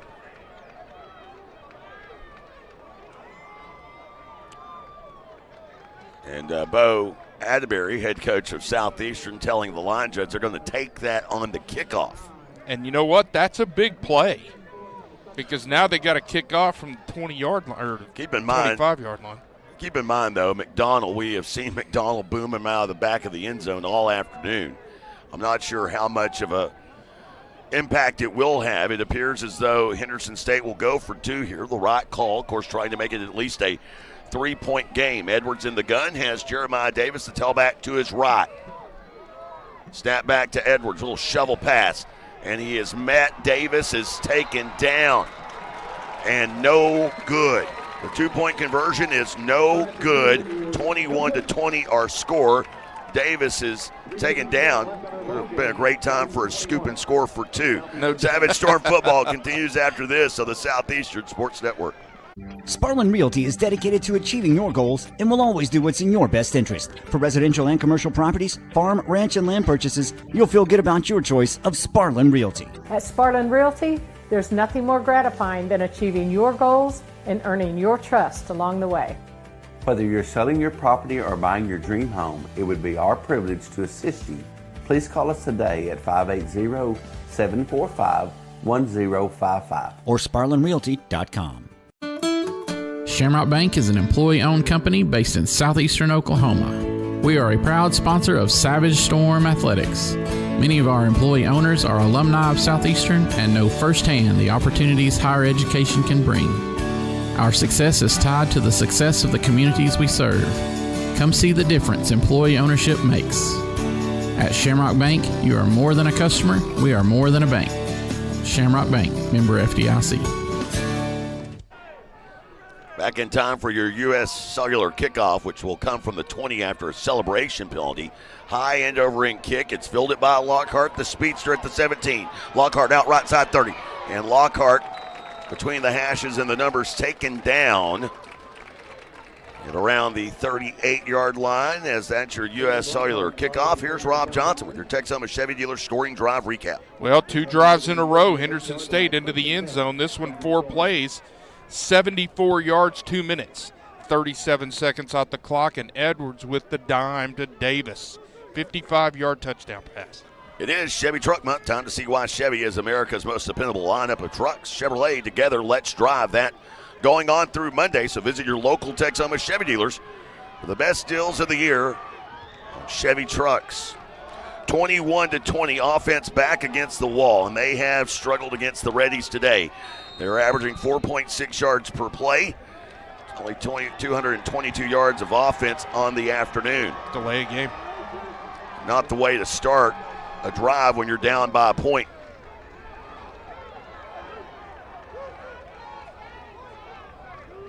Southeastern has 2 timeouts remaining. Henderson State with 1.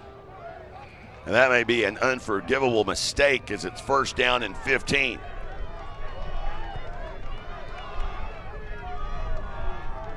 As Hohenberger will take quarterback run out to the near side. He runs out of real estate.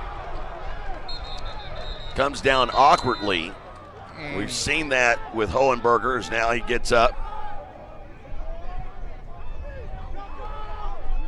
And Hohenberger's going to go to the sideline here. Hohenberger came up limp. There's a flag against Southeastern, and it is a holding penalty. So now you're facing maybe 1st and 25 should they choose to take this penalty. I would, if I'm them, I'd decline this penalty. You've got 2nd and 15?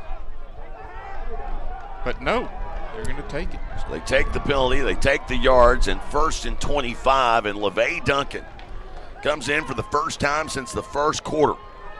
Good news, Hohenberger up on the sidelines. No trainers looking at him, so apparently he's okay. I guess we'll see if he's able to get back in this one in a minute. One thing is Duncan could probably throw it flat-footed from here to the end zone. I don't know if he'll get enough time to do it, though. Snap back to Duncan, out right side, pass caught. Taylor coming back across the formation. Yeah. That was an awkward look. He came running back into all the white jerseys. Yeah, it's a bubble screen trying to get him up the seam right there, and he didn't cut it up at the right place. Kept coming and ran right into a big boy. And now you've got I don't even know what kind of second down this is. A bunch. Well, that is a lost play of 6. So it's going to be second down and 31. And time becoming a factor as you get to 3 minutes. So second and 31 here. Duncan in the gun. Receives the snap. Steps back. Flushed out. Sees a lot of running room. He's on the run and loose 30. And over the 35, back near the original line of scrimmage as he's helicoptered down. Just 2 yards short of that original line at the 36. You know what? That's a heck of a play right there. I don't know that there's a whole lot of stuff in your playbook for 3rd and 30, but or 3rd and 32, but to be able to get 20 of it back, that's a big play. 3rd and 12, and you got to think this is 4-down territory because not enough timeouts really to do anything. As here is LeVay Duncan to pass. Steps up, he's going to be sacked. Taken down inside the 30-yard line. That will take us to the 2-minute timeout. 21-20 our score. It is a 4th down facing Southeastern. There's a shaken up offensive lineman on the field. The 2-minute timeout is here. Savage Storm football continues after this on the Southeastern Sports. Elevated American cuisine, craft cocktails, and unmatched service. Experience the Artisan at Brick Street Hotel in historic downtown Durant. Perfect for brunch, dinner, or your next celebration. Reserve today at theartisandurant.com. Theartisandurant.com. 45% of people put off buying life insurance, according to industry research. Insuring yourself and your family can help you be more prepared in the event of an illness or a tragic accident. Call your local Farmers agent Al Olson and discover coverage options that you can tailor to your priorities and budget. To learn more about your covered options, call Al Olson at 580-924-3898. We are farmers. Bum, bum, bum, bum, bum, bum. Life insurance issued by Farmers New World Life Insurance Company, Bellevue, Washington. Industry research conducted by Lima, and Life Happens in 2021. Discover the Brick Street Hotel, an 11-room boutique escape in historic downtown Durant, featuring the Artisan Restaurant and Main Street shopping, perfect for game day or a weekend getaway. Book now at brickstreethotel.com or through your favorite booking site. Pretty much the game here, as after the sack, Southeastern facing 4th down and 18. They had it setting at 3rd and 12, but the sack, that was huge. And this is the play of the game. Southeastern does have 2 timeouts remaining, so there is a slight possibility, should they turn it over on downs, that they could get it back, but it's a very narrow chance. Duncan in the gun, receives a snap, looking to pass, throws off of his back leg, high wobbly pass, and that one dropped. Interception dropped by and frankly, Kobe Crawford. They're glad. I was about to say, that was a smart decision there. Yeah, I think he was trying to catch it and couldn't, but as it turns out, that's a better play for Henderson State. So Henderson will take over here, turnover on downs, leading by a point, 21-20, 1:54 to go. And if you're Henderson, you get aggressive here. You're in plus territory. It's your best starting field position of the day.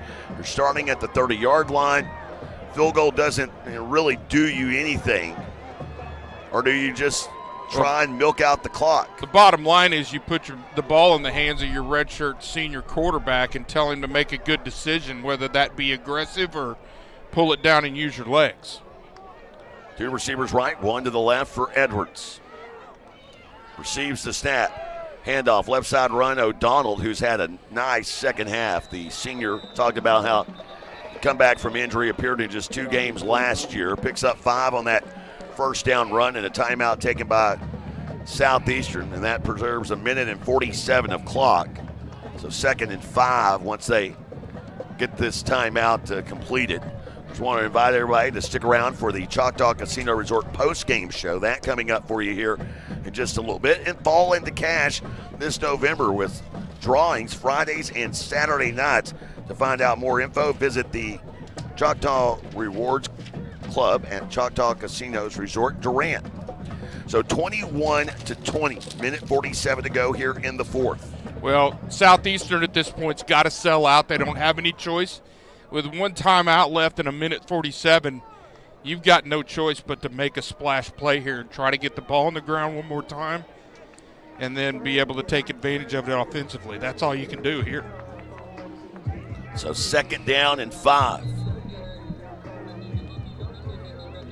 Crazy fourth quarter, and credit where credit is due, as Andrew Edwards in this fourth quarter here, after going down 20-8, he made some very huge plays, that none bigger than that 4th down and 7 stripe for 33 yards at the left sideline. Handoff O'Donnell, trying to stretch it out to the left, keeps spinning and spinning, has a first down. That's a first down, which will, sorry, you can take the call, but at the end of the day, that ends the football game because you only got one timeout left, and they're going to get in. There's not a lot you can do here if you're Southeastern. Matter of fact, the Redies getting into victory formation as Edwards will take a knee and run this one out, and Henderson will continue to be the one team in the Great American Conference that Southeastern has not beaten since the creation of the conference.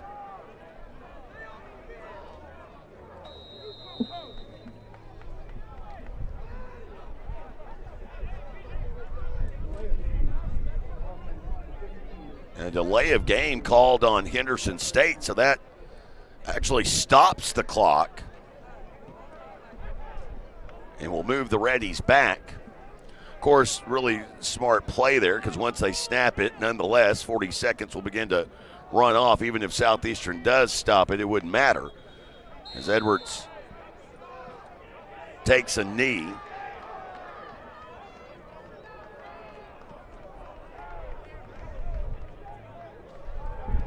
The clock now running, under a minute to go here. The play clock, though, not moving at all. So the game clock moved a good 15 seconds before the play clocks initiated. It's not been a good day. So now they don't have to even take a snap, and that will do it here in Durant. So Henderson State, they snap a 2-game losing skid, and Southeastern will drop another game by a single possession against Henderson. That is now the 5th time in 10 games that this matchup has been decided by 3 points or less. 21-20 the final here on homecoming Saturday. And coming up, it is the Choctaw Casino Resort postgame show. We get it underway next on the Southeastern Sports Network. Kansas. A night to remember. Kansas live. With the music that helped make rock classic. Saturday, February 15th, Choctaw Grand Theater, Choctaw Casino Resort, Durant. On sale now at Ticketmaster.com.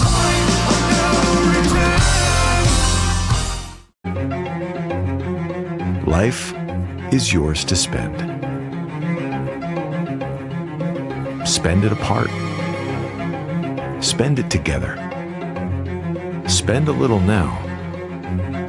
Spend a lot later. Spend it fearlessly. Spend it faithfully. First United Bank. Spend life wisely. Visit Durant, Oklahoma, where the people are just as special as our town. From our bustling Main Street full of boutiques, stores, and recreational shops everyone can enjoy, to our wide variety of family-friendly and fine dining options. You can enjoy cultural experiences at the newly opened Choctaw Cultural Center, or tons of water recreation activities on Lake Texoma. Durant is a weekend of fun waiting to happen. Plan your next adventure at discoverdurant.com. There's something about Texas and Chevy. The Colorado, the Silverado 1500, the Silverado HD, and the Silverado EV. A Chevy lineup designed to tackle what Texans take on every day. It's Chevy Truck Month, and now get $6,350 total value on this Silverado. Plus, Texas residents can get $3,000 bonus cash on Silverado LT models. Welcome back, everyone. Choctaw Casino Resort post-game show getting underway. A disappointing 21-20 loss here on homecoming Saturday.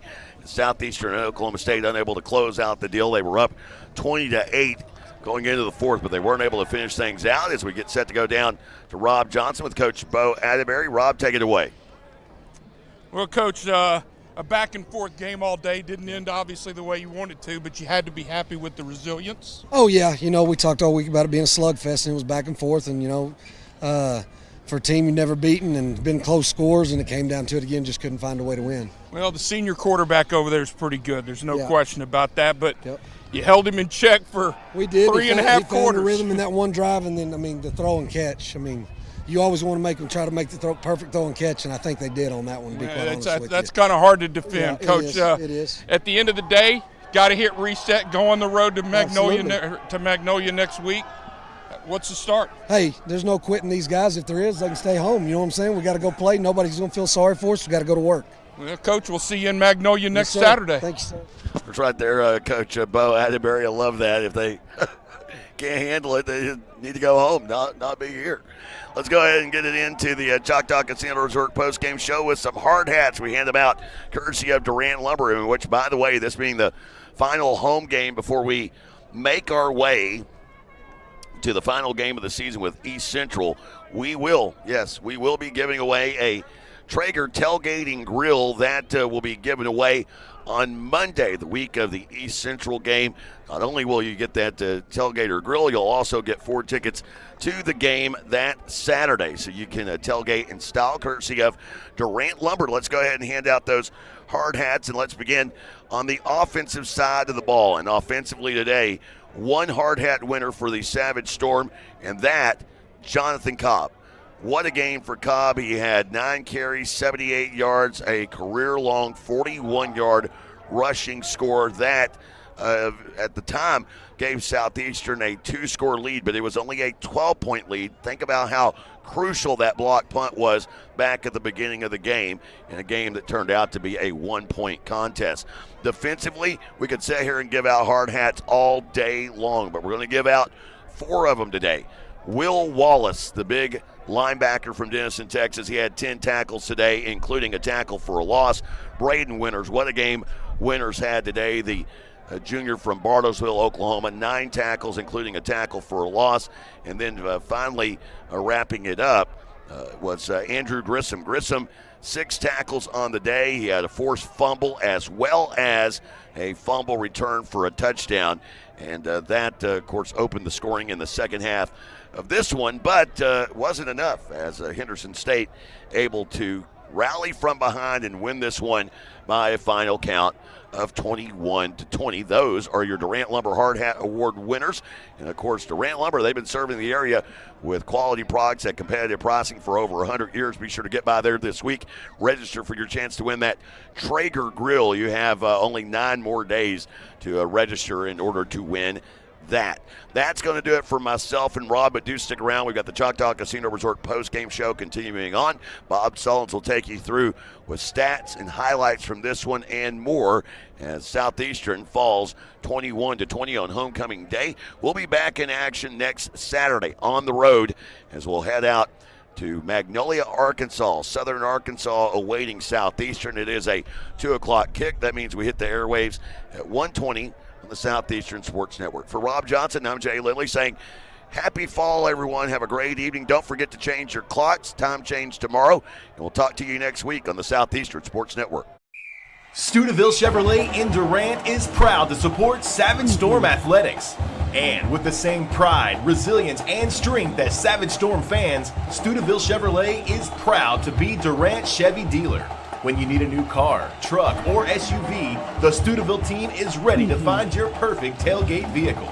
No need to leave town to find what you want. Stay local, buy your Chevrolet the Steubenville way, and go Savage Storm. We recently asked listeners to describe the super nachos off the Taco Casa's super menu. Here are their stories. I love that when you order the super nachos to go, they separate the chips from the toppings into different containers so that I get to have crispy chips. The Super Nachos, only on the Super Menu at Taco Casa, located on 1st Street in Durant and southbound 75 in Calera. Taco Casa, real fresh, real food, real good. Since 1971, Westside Family Dentistry has been committed to enhancing the natural beauty and function of your smile while improving your oral and overall health.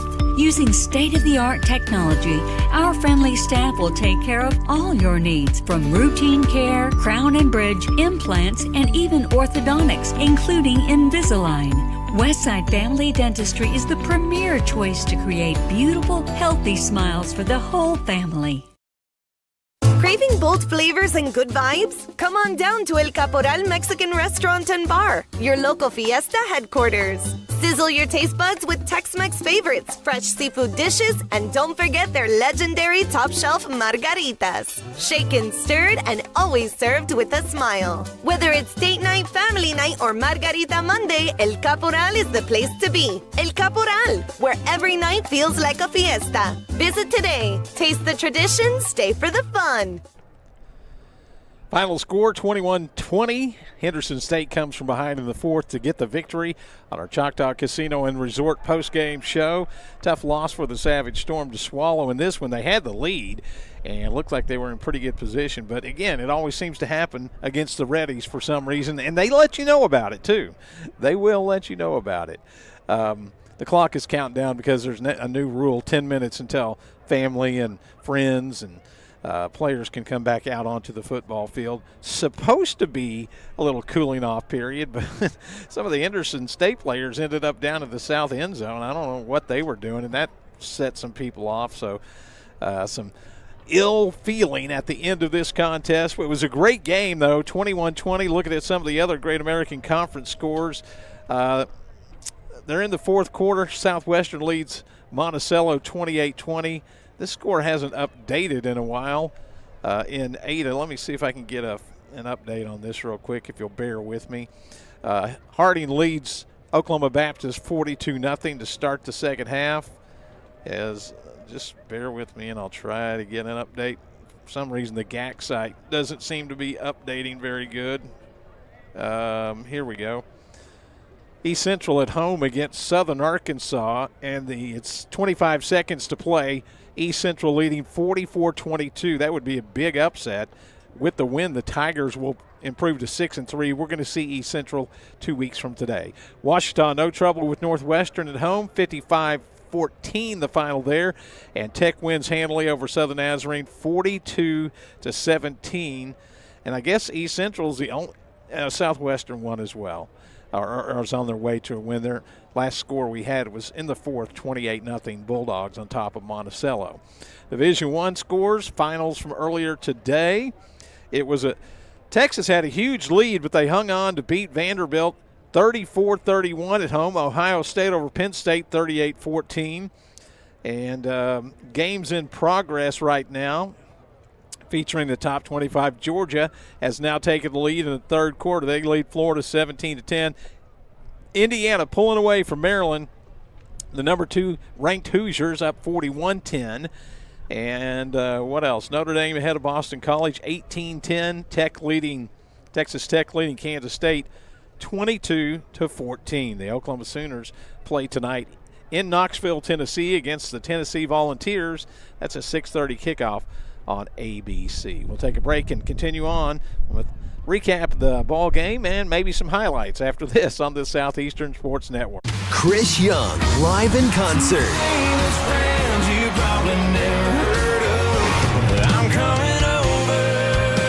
Saturday, November 15th, Choctaw Grand Theater.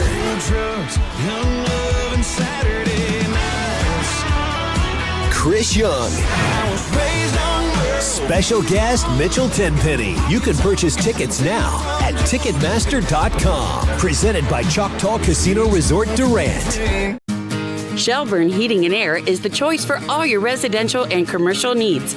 Service and installation on brands you know and trust. Carrier, Trane, Luxair, Mitsubishi, and American Standard. Shelburne Heating and Air specializes in optimizing the performance of your heating and cooling system. Here to help you improve your indoor comfort. Shelburne Heating and Air, your locally owned heating and air experts. For contact info, visit shelburneheatair.com. Cherokee Communications believes good things come in threes, like 3-pointers, epic movie trilogies, and great home service. That's why Cherokee offers HD TV, high-speed internet, and home phone. And right now, you can get any service or all three for one low cost. Get HD TV, internet, and home phone from Cherokee Communications and score 3 for the home team. Visit CherokeeCom.com today. Final score, Henderson wins at 21-20 in a heartbreaker for Southeastern. The Choctaw Casino and Resort postgame show continues on. It was a defensive first half. Henderson had an 8-7 lead at halftime. And there was a block punt for a safety. It was just defensive. Southeastern scored right before the half to make it 8-7. And then they got a big defensive play. Here's some of the highlights from the first half. Big defensive play on a fumble that was forced and picked up and returned for a touchdown for the Savage Storm. Great job there, as you can see. Grissom, a 40-yard fumble return. That put the Savage Storm on top in the third period. And Southeastern's defense continued to come up with big plays. It was 4th and 1 on this play. And again, the defense coming up with a huge stop to get the ball back. And eventually, they did score a touchdown. Braden Winters had a great game. It was a defensive ball game all game long. Here's one on a reverse where Winters makes the stop in the backfield. What a tackle in the open field. So, again, the defense did its job. The offense finally came through. They had a long drive. They needed to get out of their end. They came up with a big play on a pass from Stephen Hohenberger. Right on the money. And that got the Savage Storm in position. And they took advantage of it to add to the lead on this Cobb run as he takes it up the middle. And there's a nice hole there. And then he turns on the jets and zooms in for a 41-yard touchdown run. That made the score 20-8. Southeastern was ahead, but several big plays by the Reddies. It was 4th and 7 on this upcoming play right here. Watch this play, 4th down and 7. This is a perfect pass from quarterback Andrew Edwards. Actually, this is the touchdown run here that put them ahead. Barely got the ball over the end zone, so there were several big plays in the ball game. Let's see if this one comes up. This was the game-winning play here. Finds his tight end over the middle, perfectly in stride, split the defenders. 55-yard touchdown pass to Davis from Andrew Edwards and Maddox Davis on the receiving end. They went for 2 and didn't get it. The final 21-20. That was the winning touchdown, and it came with 3 minutes and 57 seconds to go in the ball game. Quickly looking at some of the stats, the team stats. Let me pull that up real fast so I can talk about it with you. Stats were relatively even. 135 yards rushing for Southeastern, 161 for Henderson. The Reddies were more successful. They had some passing yards, especially in the fourth quarter, 186 to 94. So total yards, 229. That was it. They had the defensive score, the Savage Storm did, to 347. And that's kind of going to wrap things up here. Final score, 21-20. Henderson with the 2 touchdowns in the fourth quarter to win this one by 1 point to win this one, and the winning touchdown coming with just under 4 minutes to go. Your Choctaw Casino and Resort postgame show continues after this. Durant True Value Lumber is more than a hardware store. They're your community partner. From DIY projects to complete home builds, Durant Lumber has everything you need. Quality lumber, plumbing supplies, hardware, that perfect paint color, and all your home and garden essentials. The Durant True Value Lumber staff are your neighbors, always here for you with expert advice. Durant True Value Lumber is in the heart of downtown Durant. Durant True Value Lumber, your Durant family-owned True Value store. Dive into the new Ultimate Trio at your neighborhood Applebee's of Durant, where every combo is a winning play. Pick, mix, and score for just $14.99. Who will you draft? Will it be chicken quesadillas with chipotle lime salsa, or boneless wings with house-made ranch or blue cheese? With 10 apps and 10 dips to combine, any combination could be the winning play. The Ultimate Trio, only at your neighborhood Applebee's of Durant, 1001 Westside Drive, open till midnight Sunday through Thursday and open till 1 a.m. Fridays and Saturdays. At Excel Therapy, our expertise extends beyond sports. We also offer dedicated rehabilitation for seniors, helping you maintain mobility and independence. Plus, we provide effective workers' comp rehabilitation to support a speedy return to work. With clinics in Ardmore and Durant, Excel Therapy is the community's trusted choice for top-quality orthopedic and sports medicine care. Visit exceltherapyok.com to learn more. Excel Therapy, where we excel at helping you excel. Shamrock Bank is an employee-owned company based in Southeastern Oklahoma. We are a proud sponsor of Savage Storm Athletics. Many of our employee owners are alumni of Southeastern and know firsthand the opportunities higher education can bring. Our success is tied to the success of the communities we serve. Come see the difference employee ownership makes. At Shamrock Bank, you are more than a customer, we are more than a bank. Shamrock Bank, member FDIC. Final score this afternoon, Henderson defeats Southeastern 21-20. Our Choctaw Casino and Resort postgame show wrapping things up.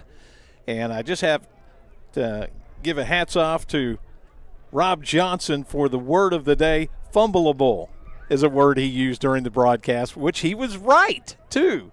It was on a punt situation, so way to go, Rob Johnson today. A great ball game, but Southeastern comes up a point short to the Henderson State Reddies. 21-20 the final. Thanks for joining us this afternoon. I hope you enjoyed the broadcast. And on behalf of our entire crew, which included Jake Roberts today, Michael Gabbard in on the broadcast, and Derek Reed, I'm Bob Sullen. So long from Paul Laird Field and Spend Life Wisely Stadium. This has been a Keystone Broadcasting Sports presentation.